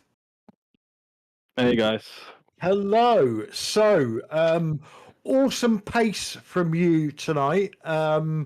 Lights to flag victory in race 1. And it looked like you wasn't really troubled in that race. Is that fair to say, or did you see it differently? Are you in the sprint race? Yeah, the one that you won. Yeah, no, I was pretty much fuel saving even in the whole sprint, just to manage the tire temps, see how it would degrade for the feature, more or less, like fuel saving. And I think the guys behind were not fuel saving, but in the end, like, kind of compensates, like, So yeah, first race I was surprised with Bob's pace and Tony's, because we did the ESOF races, and Kenzie and I were quite faster than them in general terms. But today they were just pretty much as fast as I was. So I was like, okay, they did something, definitely. So I was kind of worried for the feature. I thought it would be like, and easier to open up a gap, but pretty much the sprint race was just cruising, managing the gap. Yeah, it's probably that NQR grip hack that they use. Race 2. So I was sort of watching you, Bob, and Simon to see, if and how quickly you could get through the field. And some things happened in front of you that gave you some opportunities to get through. And then, as usual, we get to the last few laps. There's a few cars in the hunt for the win. Tony runs out of fuel, pretty much gifts you the lead, and then it's just full on, isn't it? You and Simon are just, we're going, have they got enough fuel to get to the end? Tyler's saying they're racing like they got enough fuel to get to the end, and the pair of you are just going at it 100%, and sometimes shit happens. We've looked at the replay. It just looks like two drivers just going at it and wanting that win. How did you see it? Yeah, in reality, it's that. To me, it feels really frustrating because I feel like, even though I punted Vincent somehow, I think karma gave it back because I finished just behind Vincent in the end. So it was like, get back to your place, because I kind of punted Vincent and didn't wait for him. But yeah, honestly, when that happened with Vincent, I don't know if it was like him losing control and I just helped him rotate even more, or I actually caused the rotation. So I wasn't sure, so I just said like, yeah, I'm fighting for a win here, so let's go forward. It is well from our or my point of view, shall we say? The incident with Vincent was exactly how you called it there. Vincent was literally on the edge of control going into that corner, and any touch, doesn't matter how slight it was just going to push him over the edge, and that's what happened. But you must be disappointed. There was a. I'm not saying disappointed with the accident, but there was a double win on the cards there, and a few corners to go, and it all falls apart. Yeah, I mean, yeah, I'm pretty disappointed because honestly, I stated a couple of races ago that I think I could fight for this championship, even though I missed the first race. But then I had to miss the second race because of work schedule changed for me, and yeah, from then on, it was pretty much like either I went for wins every round, or it was gonna be pretty hard to actually get a chance. But for the first time in my life, I feel like I'm at Simon's pace. I don't know if it's he's not putting the time anymore, or I don't know what it is, but I feel fast. Like today, generally speaking, I think I had the best pace, feature, sprint, and the quality, and also tire management. Like guys were struggling a lot. I had so much more traction only from managing tires. It was insane. Like I could have a go the whole, like every lap pretty much. Like if I made a mistake, if there was an action, I was catching up immediately and having a go next corner. So I just felt insanely faster. I don't know why. Like just clicked. And I've had that feeling in a few other races. So yeah, for me it's quite frustrating today that the win didn't come, because that's pretty much it, I would say, for me in terms of chances. But still, I mean, I love racing this car, and it's mega fun every time we race. So I don't really care, but in that aspect, yes, it's frustrating because, yeah, I'm honestly, like, it is what you said. It's two guys going for the win, full send it, and this car allows you to do that like sideways anywhere. And yeah, even though I think I had the win there because it was too late for Simon to make a move. His only chance was put 1 millimeter of the car on the inside, so that I couldn't actually close the door in the after the kink. And that's what he went for. Like he was sideways already. He knew either he would put the car sideways there or he lost the win. And he tried, and we just had contact. So yeah, I mean, there's not much. I probably would have done the same, honestly. That's literally what I was just going to say. If the roles were reversed, you would have done the same thing. But ending on a positive, and you just touched on it there. Your pace was phenomenal tonight, and hopefully you get more races in this season, and you carry that pace over to the the rest of the tracks that you can turn up for. So, any shout outs you want to give before we let you go? Yeah, well, you guys, especially you, Clyde. Nice to have you back in the booth. Tyler, I guess he joined the booth. But yeah, if he joined for the commentary, thank Tyler. Yeah, also. Tyler's just a poor substitute. Okay. I can only dream of being half the commentator that Pete is, but I can try my best. And I've just seen a picture of Tyler as well, and he's got some really funky footwear on. So, but we won't go into that. Well, anyways, it's nice that he joined. Yeah, it's nice to cover for Pete, and any help is nice. And yeah, so you guys, Sam also for turning up. Kenzie, he was spotting me for the race, and that helped me a lot. And yeah, our team sponsors Hydro Race, and a new team sponsor, the Racing Line, which they're like kind of colleagues from Hydro Race. And yeah, they recently joined. The liver is not updated yet, but it is updated for the TCR, but not for the V8. Yeah, it's a great bunch of guys, and yeah, so that's it. And everyone who turned up today to race, because yeah, this car is amazing, and yeah, I wish there was more people, but yeah, it's appreciated for everyone who turns up, because it just makes it more fun. Excellent. Well, like I say, congratulations, especially on your race win tonight, and also on your pace. Always a pleasure to talk to you in the booth, Alex Lado. Thank you, Clive. See you. Right, let's bring in, I'll tell you what, let's bring in the other half of that incident for you, Tyler, Simon Trendle. Hello, Simon. Evening. Hello. I would say congratulations on your second place in race 1, but I imagine race 2 is probably a bit more fresh on your mind and a bit more disappointing. Stuff happens. I don't know what Alex thinks about it, but we just both got a tank slapper on the way out going, and he got more of a tank slapper than me, and I went to the side of him. So yeah, one of those things. It happens. Yeah, we just had Alex in the booth, and I think the sentiment was similar. Of it was just the two of you going for the win. You did what you had to do to get your nose alongside, and he tried to close it off before you could, and you just came together. Yeah. But he had me. I had to try the cut back underneath, and he knew that was coming, so he didn't go run wide and sort of narrowed the gap, which made me have to still be turning while I was getting on the power, and that's what caused me to slide. So, that's credit to Alex. He outsmarted me there. He had the run. He did the job, and yeah, and I prevented him getting a double win there. So I feel a bit bad for that, but nothing I really could have done. He did have his own slide in that. So yeah. Oh well, I don't like Road Atlanta very much. I think the racing definitely was impressive, and the three of you, including Tony, were all pushing quite hard. But were you at all concerned about your fuel? We obviously saw Tony did not prepare for the extra lap, but seemed like you and Alex did. Was there any worry there? Did you know it was going to go the extra lap? I don't know. I was just following what my own tools told me. I had no idea. It told me an amount of fuel, and I put that amount of fuel in. So yeah, Fair enough. Right, wherever it was. Yeah, well, it certainly worked out.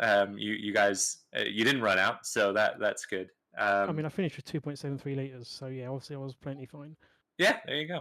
Very good. So race one, I was getting X-rayed, but I gather in my hospital. I've been playing far too much 2-point hospital, so as long as it's not my hospital, you're all right.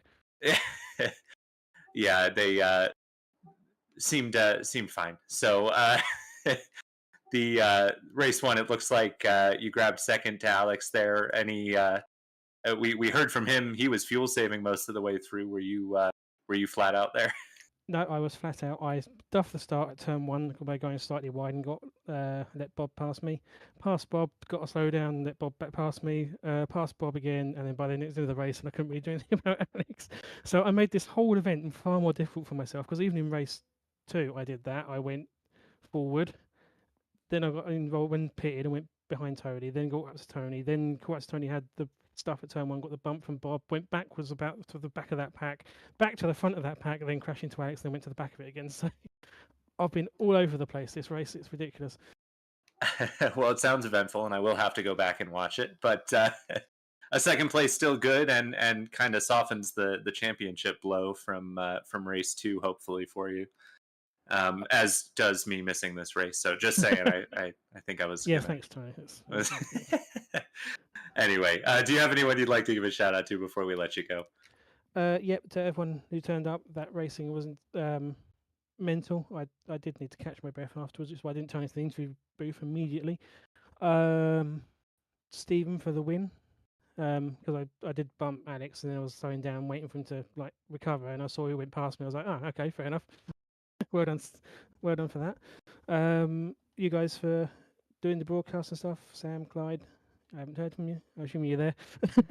And yeah, that's it, I think. And Simability for sponsoring. There we go.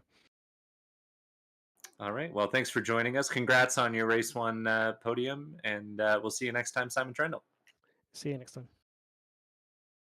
Okay, so who else can I remember being on the podium? I think Bob got a race 1. I think Rob did, didn't he? Let's bring in Rob Woodhouse. Welcome to the booth. Hello there, guys. I do apologise, but I haven't been able to connect to iRacing all night, so I have got no idea where you finished. But I seem to remember you got a podium in race 1. Tell us all about it. Well, yeah, race 1. Yeah, I was quite frustrated. In qualifying, I'd done my fastest lap of the week. I'd done a 19.1, which would have put me P2, but I ran wide at the last turn and got an off track like second before I went over the line. So yeah, that put me into 4th, I think. But yeah, they're running into turn 1. Simon, I think, missed his braking into turn 1. And then all of a sudden we were 3 wide going up the hill.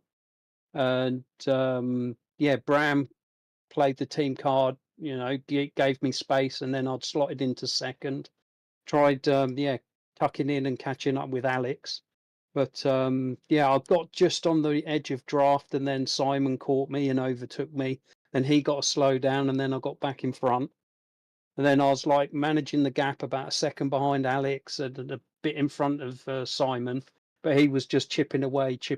And then I lost drive onto the back straight, and yeah, he got me, and I just couldn't get him back. But yeah, very happy with the P3. Yeah, and I've literally just iRacing has let me get the results up. So 2 P3s for you tonight. Yeah, like lucky stand one, out. obviously, in the feature race, but you've Yes, still got to be yeah. there. Yes, yeah. It was one of those. We during the first stint in the feature, I was running behind Tony, and yeah, we were running a good pace, and we caught up with the lead pack. And yeah, I think both of us were being held slightly just because everyone had about the same pace, but because there was a little bit of back and forth, they weren't running the ultimate pace. So yeah, we decided to pit early. Simon had pitted early, and Alex had pitted early, and we were all like trucking along together.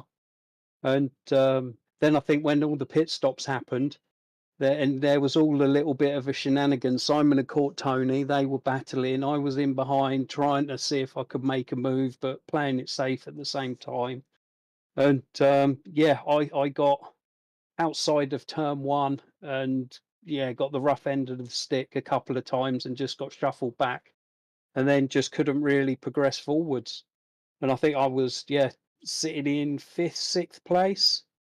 Managed to get Ant tried overtaking Jamie. They toughed it out, and then I had an opening, got back in front of Ant, and was running behind Jamie, and then consoling myself with this is what it's got to be, and then come over the line. What was it? Yeah, we thought it was going to be 29 laps. So we Yeah, had it was 30. Yeah.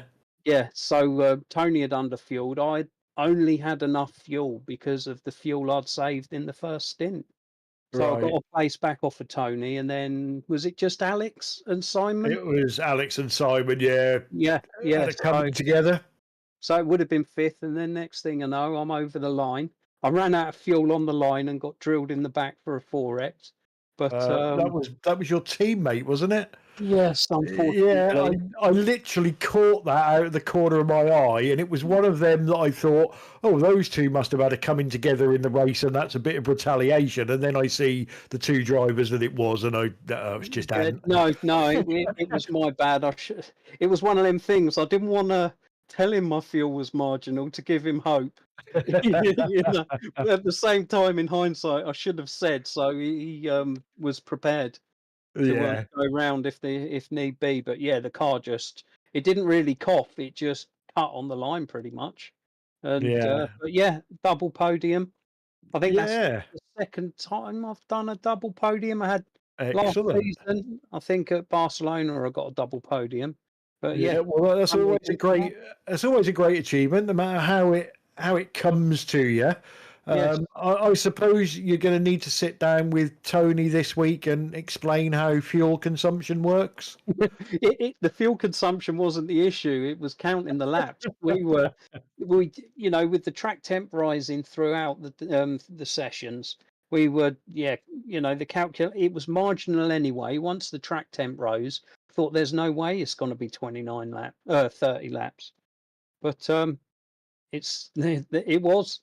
And, it was. I was lucky. I had just enough, but yeah, unfortunately, it was a podium or better away from Tony. There was some phenomenal pace up the front, and right through the race as well. I'm just looking at people's best laps, and from like lap 2 to lap 20, people were still doing their fastest laps. So. It was great pace, and obviously that's what gave us the extra lap. Anyway, mate, shout outs before we let you go.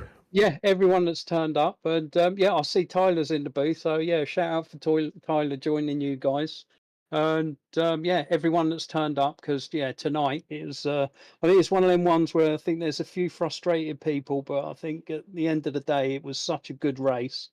You just got to take it as that, But shout out to everyone for turning up. You guys putting the broadcast on. Simability, all the NQR guys, and unlucky to Tony tonight. He deserved a lot better than what he was dealt, and that's it. Excellent. Well, always a pleasure, mate. Congratulations on that double podium, and hopefully we'll see you next time out. Yes, take care, guys. All the best. See you later. Bye-bye. Right, Tyler, next up for you, our only podium winner that we haven't spoken to, Jamie Wilson. And just to let you know, he was absolute rubbish in race 1, so don't even talk about that. Hello, Jamie. Hello, hello. Very rude, Clyde. I have you know I had a not terrible start, which is an achievement for me. To be honest, mate, you was that far back down the grid, we weren't even looking down there. It was a bit. I was going to say, do you want to admit you had a terrible start with where you finished? But or you admit right. you had a good start, excuse me. But anyway, you got your teammate to help secure you a podium, so I'm sure I'm sure that felt good. But I mean, we saw the battle that you were having with Rob and with Steven and Ant after the pit stops. That seemed like a real scrap. Was it fun from the cockpit? It was, yeah. I kind of was sowing the seeds of chaos during that a little bit. That moment where they went down the S's and had something going on the left, I was too busy screaming to see the detail of it. But that happened because I had parked myself behind Steven and was like, "You don't have any options to back out now. Have fun." And so it was just like, "What's going to happen?" And I cannot believe we all came out the other side of it. It was that was exciting. Oh, go ahead. I was going to say, like, that race was super interesting from a tyres perspective because there was that much of an offset between like me and Steven. I think 7 laps, something like that. But Bob was on the same tyres as me. I think we pitted at the same time. So the dynamics of how that played out during the length of the race was quite interesting, and how you'd have to back off. You could basically light up your tyres, but you could get them back if you were then just a bit careful with them for like 2 or 3 laps. We did see that. I mean, it certainly seemed like even before he ran out of fuel, Tony was struggling a little bit on the tires, on the older tires compared to Simon and to Alex, but it did seem to hold on okay. And that's kind of what I was saying. My experience from the shorter races is that the tires still matter, but make less of a difference, and you can kind of afford to push a little harder. So I mean, we certainly that the whole second half of that race was just constant back and forth, and it certainly seems like everyone has figured out that there's just not really much time for waiting in these races anymore. You kind of have to go when you can go. Pretty much, yeah.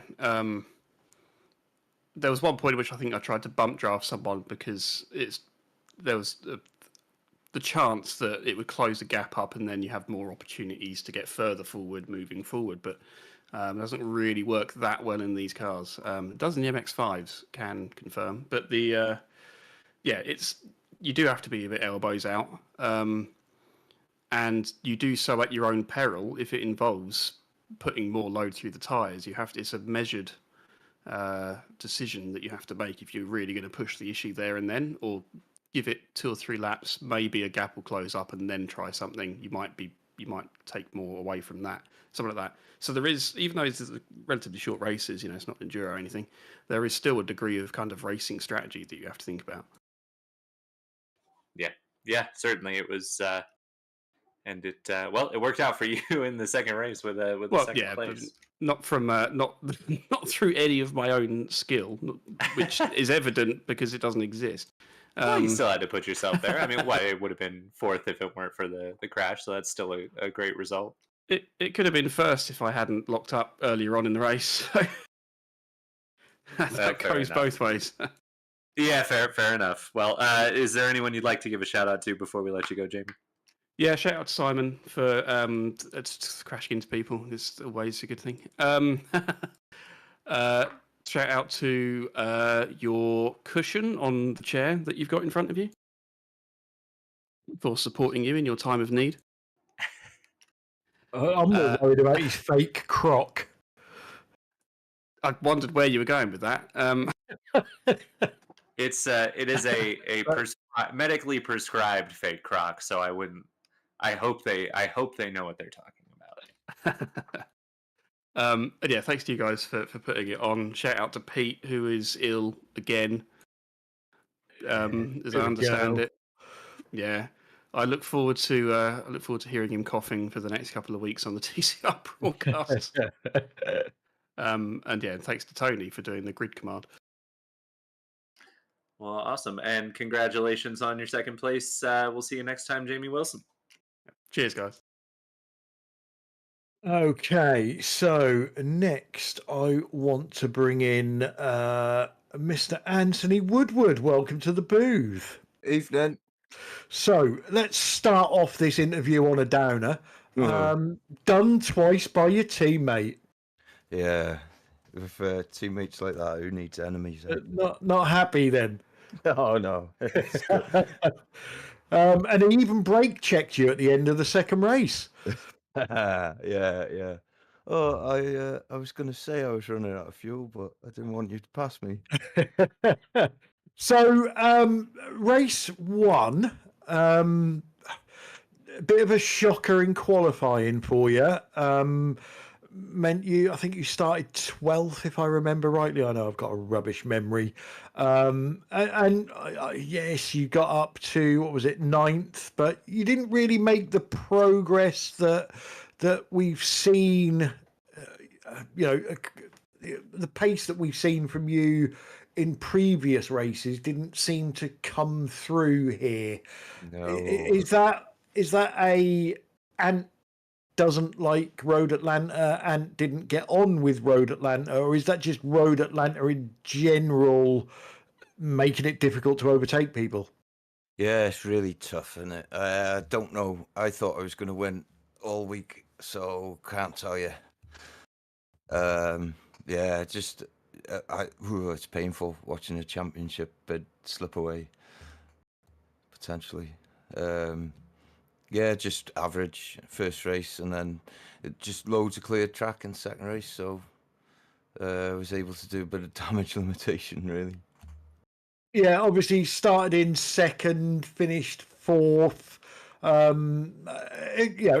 good haul of points. But I'll say it was just, I don't know, like something was lacking tonight. I look at cars around you. I don't mean to keep trying to put a downer on you, and I'm genuinely not saying that you're rubbish, but the cars that are normally around you, so Stephen Phillips, Jamie Wilson, Bob Woodhouse, they all looked really quick tonight. Whereas you might say different, but it looked like it was a struggle for you tonight. Yeah, pretty much. Car was better in second race because it was hotter. I think I had a great. I think if the race had been longer, it would have been better for me because I think the car was not happening. better. No, but just the car was great at the end of the run. That's why I stayed out as long as I did with Stephen in the feature. So yeah, maybe a more aggressive setup. I don't know. Yeah, did you play it safe then on setups for this track? Yeah, set up for a longer run, and well, I saw some scary rear left temperatures in the tires when I first started practicing, so sort of went to minimise that really, and yeah, I don't know, just everyone was better. Yeah, and to be honest, mate, hang on, oh no, that's not true. I beat Tyler. You did, and Tony. Oh, Tony. He was the first one of the team to say, he's been saying it for the last couple of days, and especially today, he was like, I'm sure it's going to go 30. I'm sure it's going to go 30. and to see him run out, fuel for it, yeah. Painful. Next time out, we've got the Lottery of Long Beach. Love it. I know some people absolutely love it. Some people absolutely hate it. Get off tracks there. No, it's a track that concentrates the mind, I was once told. Yeah, that's for sure. No, I love it. So you've been looking forward to that one, yeah? Yeah, like Long Beach. Excellent. Well, before we let you go, any shout outs you want to give? Yeah, obviously the team, you guys for doing it. Big shout out to Woody. She's away with the girls, so shout out to Woody and the girls. Did briefly join us on the chat. Probably drunk now. Yeah, I think she just put "I love you, Clyde," and that was it. So yeah, no idea what all that was about. But always a pleasure, mate, and I'm sure you'll be back up the front next time out. Cheers, boys. Cheers, and Get well good. soon, Tyler. Thanks, Ed. Cheers. He didn't mean that. I'm sure. Right, next up for you is Bram Dubois. Hello, Bram. Good evening. So I'm gonna have to look up your finish in race 1 because I wasn't watching. Sorry about that. A 5th in race 1. Yes, race 1. Before a 14th in race 2. So obviously a little more fun the first time round. Tell us about that. I got off. I don't know what happened. I set a banger of a quali lap. I think 4/10 faster than I ever drove here, so I was good. Didn't lose too many spots on the start, so could just hang in there and praying that Vincent didn't catch me, which worked out. So I was happy with the 5th place. Tony was yeah, and oh, sorry. I was just gonna say, and what went wrong with race 2? I kept reminding my teammates to put back in the full race fuel, and smart enough to forget myself. So I had to fuel an extra 20-ish liters, which didn't help. And then I even managed to speed on pit exit because somehow they decided not to put a line where the cones are, but put the cones 10 meters further. Well, at the end of the day, at least you still didn't run out at the end like your teammate. Yeah, I could still got a spot from Tony, Sam. Was more thinking it would be 29 laps, then tried to convince him it would be 30. Then he got convinced it would be 30. Sadly, still ran out. Yeah. I actually started checking if I didn't sped on pit roads. I would still be I wouldn't be in all the mix that happened at the front, because when I was driving at the back, they weren't closing and suddenly everyone was gone. So I have to rewatch the broadcast to see what actually happened. It was a lot of fun. I mean, that's the thing with this league, though, is everyone's so well matched on pace that I have no doubts you would have been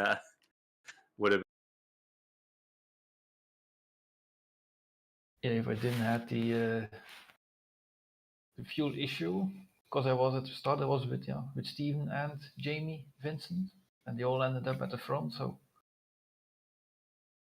yeah, a what could have been. Yes, but at least maybe if I would have been there, I would have screwed up anyway. So that is the mindset that keeps me.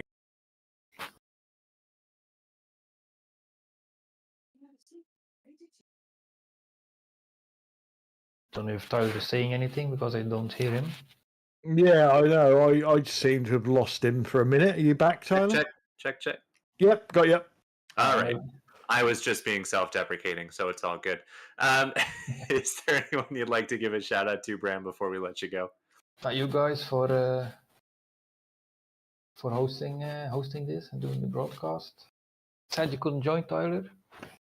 I heard you got injured, so hope you get better. Yeah, Simability got a new teammate. Nikolai joined back, so good to see him back in the league. And up to Backfire's 1000 next week. And then of course, I think it's Long Beach the week after, so looking forward to that one. Kind of like the street courses. Awesome. Well, congratulations again on your finish in race 1. And yeah, and we'll see you next time, Bram. Oh, see you guys. Thank you. Okay, as usual, last but not least, it's the wheelie bin himself, Mr. Vincent Skillback. Welcome to the booth. Morning. Wow, you answered quite rapidly tonight. It normally like a 20-second delay or something. So, I'm gonna call it an average night for you tonight. a sixth and a fifth. Some drivers would literally chew their own arm off to get results like that. But you looked like you had some pace tonight, and you certainly, from my point of view anyway, looked like you could have had a race win in you. What do you think? Yeah, overall, I was happy with race one. The front end of my car at the end of race one was shocking. I don't know what was happening. I made a few changes during both races. Smartened the car up a bit for race two, which I was kind of happy about. After doing a lot of laps this week for V8 Scops, I was pretty intent on doing pretty decent here tonight. But race two just didn't work out.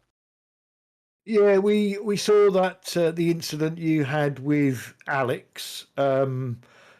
Alex has sort of put his hands up and said, "Look, I'm sorry, I punted him."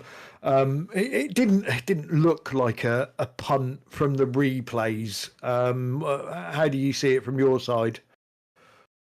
I haven't actually looked at the replay, but at the time, it just felt like he ran straight through me. I reckon he did see me hit the curb on the entry, which had me sideways. I didn't manage to control that. I saw I was going to be super slow out of the corner, which I don't know if he didn't pick up that I was going to be super slow out of the corner or not. But yeah, it just felt like he just drove straight through me and then didn't say anything on the radio after, which I was kind of really annoyed about, and I just told him that he should have done better. And then I was kind of driving with the red mist for a few laps, and I only just managed to stay in front of Stacey, but after that incident, my tyres were just stuffed, and I had no pace after that, which I was kind of annoyed about. Did you actually use the words "he should have done better," or were there many swear words in that conversation? No, there were swear words before I went on the radio. I was very nice when I went on the radio and just said you should have done better. And that was all. I was like, Excellent. yeah, I've learned my Well, lesson not to say anything about it over the radio. So yeah, well, like I said, he did. If you watch this back, he has put his hands up. Hopefully, he will have a chat with you and clear the air. From my point of view, it looked a bit weird. I didn't see the nudge going in. I see you was. I think I called it that you was like on the edge of control, and then it probably felt like he was trying to drive through you, but from the outside it looked like the tiniest of nudges just sent the car over the edge, and that was it. But these things do happen in racing. But just like I say, you looked like you had some pace tonight. Obviously from the laps that you've been doing for Scops. Next time out Long Beach, I keep forgetting to ask drivers about the upcoming races, because I know there's tracks that drivers hate and there's tracks that drivers love. And Long Beach is one of those tracks that there's no in between. You either love it or you hate it.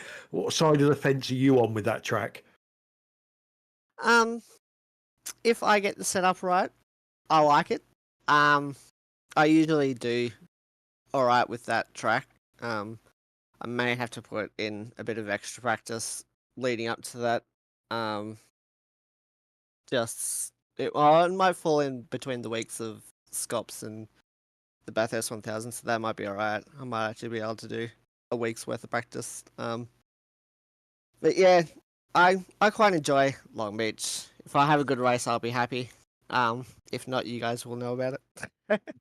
Yeah, funnily enough, I think one of the best races I ever had at Long Beach was when it was still a tech track, and I wasn't taking much notice of the actual track. I was looking at all the weird polygons that were appearing in the sky and things like that. And for some unknown reason, it just made me go quicker. That was a really weird experience. But it's one of them tracks that, you know, not only have you got to trust yourself and your car because of the walls, you've got to trust all the drivers around you as well. And I know there's been some incidents this season, but I think generally on the whole, the standard of driving has been very, very good this season. What would you say about the standard of driving from a driver's perspective? Yeah, overall, everyone's been super good this season. For me personally, it's just been the last 2 weeks that I've felt like I must have or something on my back saying just hit me and take me out of good spots. But It's that pain. hopefully that turns around. Might be the pain, I don't know. But yeah, hopefully that turns around. But yeah, on the whole, yeah, the racing's been super tight. It's been enjoyable. So can't ask for much more, really. Yeah, well, I think drivers look at your car and they think it says, make me look like a wheelie bin. You could be onto something there. Anyway, mate, any shout outs you want to give before we let you go? Yeah, everyone over at Wheelie Bins that keeps us going. And a little tidbit from that is also Liam Lawson, who just took over Daniel Ricciardo's spot in Formula 1. Yeah. He was once a Wheelie Bins member. So there's a little Okay. tidbit for everyone. Okay. Yeah, everyone in the league for the overall good racing this season. Simability for sponsoring the season again, and you guys for the broadcast. Excellent. Well, I don't really follow Formula One anymore because I find it a bit too sterile, but we'll look out for Liam Lawson to get his car smashed off the track in true wheelie bin fashion when he races. Vincent Skilbeck, congratulations on a very average night. It's always a pleasure to have you in the booth, and we'll see you next time out. Yeah, catch you guys at Long Beach. See you later. Right, interviews over. Now we get to the most important part of the night. And as we've got a newbie in the booth, Sam, I think we should put him on the spot straight away. Tyler Newitt, who is your driver of the evening? Well, lucky for you, I've already been thinking about it. And my driver of the last 30 minutes of race 2 would have to be Stephen Phillips for putting himself in position where he needed to be. I know you don't pick winners, but he put himself where he needed to be, and from the battles we saw, he clearly had a lot of pace, which is impressive considering I'm not sure he's driven this car in like a year. So I have to give it to Stephen there. I can't disagree with you. As you know, you've quite rightly just said, I wouldn't pick him because he won. But if he hadn't have won, I could have quite easily have picked him just for that save in race 2. That was phenomenal. Sam, now you usually look into this a little bit more technically than me. Who's your driver of the evening? I hate to say that, but I would agree with Tyler for once. No. Yeah, No. I already had decided that I would pick Steven for the exact same reason. He did the perfect job, putting himself in the good spot. Maybe I would have think about something else if there were no incidents, but well, it is what it is. Just the bit where you said, I agree with Tyler. Can we make sure we edit that out? Yeah, I will blur it out. Don't worry. Yeah, from me, obviously it's not going to be a winner. Although I think Alex definitely deserved something for his win and his pace. Yeah, Stephen. Again, I think Stephen and Simon, and even Jamie to that car control on a difficult track. Tony was just really unlucky. But I go on consistency, and I think the most consistent driver tonight would be it's got to be Rob, isn't it? Got to be, I think. It's going to be Bob Woodhouse for me. 2 third places, second one, yeah, maybe gifted to him, but for the same reason that Tyler voted for Stephen, you've got to be in the right place at the right time to take advantage of something like that. So, yeah, Bob Woodhouse for me. So, yeah, that's it. That's tonight over. Next up, October the 12th. We've got a double header from the Long Beach Street Circuit. Always wild racing around there. Ant Woodward caught on it earlier on in his interview. There ain't no off tracks at Long Beach, because you go off the track at Long Beach and you're in a wall. It's going to be fun. It's going to be frenetic, and it's going to be fast. And there's going to be some frustration. I don't know where I got all those F's from all of a sudden, but yeah, it's one of those tracks that always gives good racing, so make sure you all tune in for that. Big thanks to the drivers that turned up to put the show on tonight. Big thanks to Sam for doing the cameras for us and a bit of chat in the broadcast. Big thanks to Tyler for covering half a shift. He comes up with these excuses why he couldn't make the start, but it's always nice to have somebody different in the booth with a different perspective. So big thanks to Tyler. Big thanks to Simability for their continued sponsorship of the series, and a big thanks to everybody that joined us on the chat. It just leaves me to say goodnight, let the guys say goodnight, and then we'll close the broadcast. So good night, everybody. Thanks for watching, and stay safe. See you, everybody. Good night, everybody.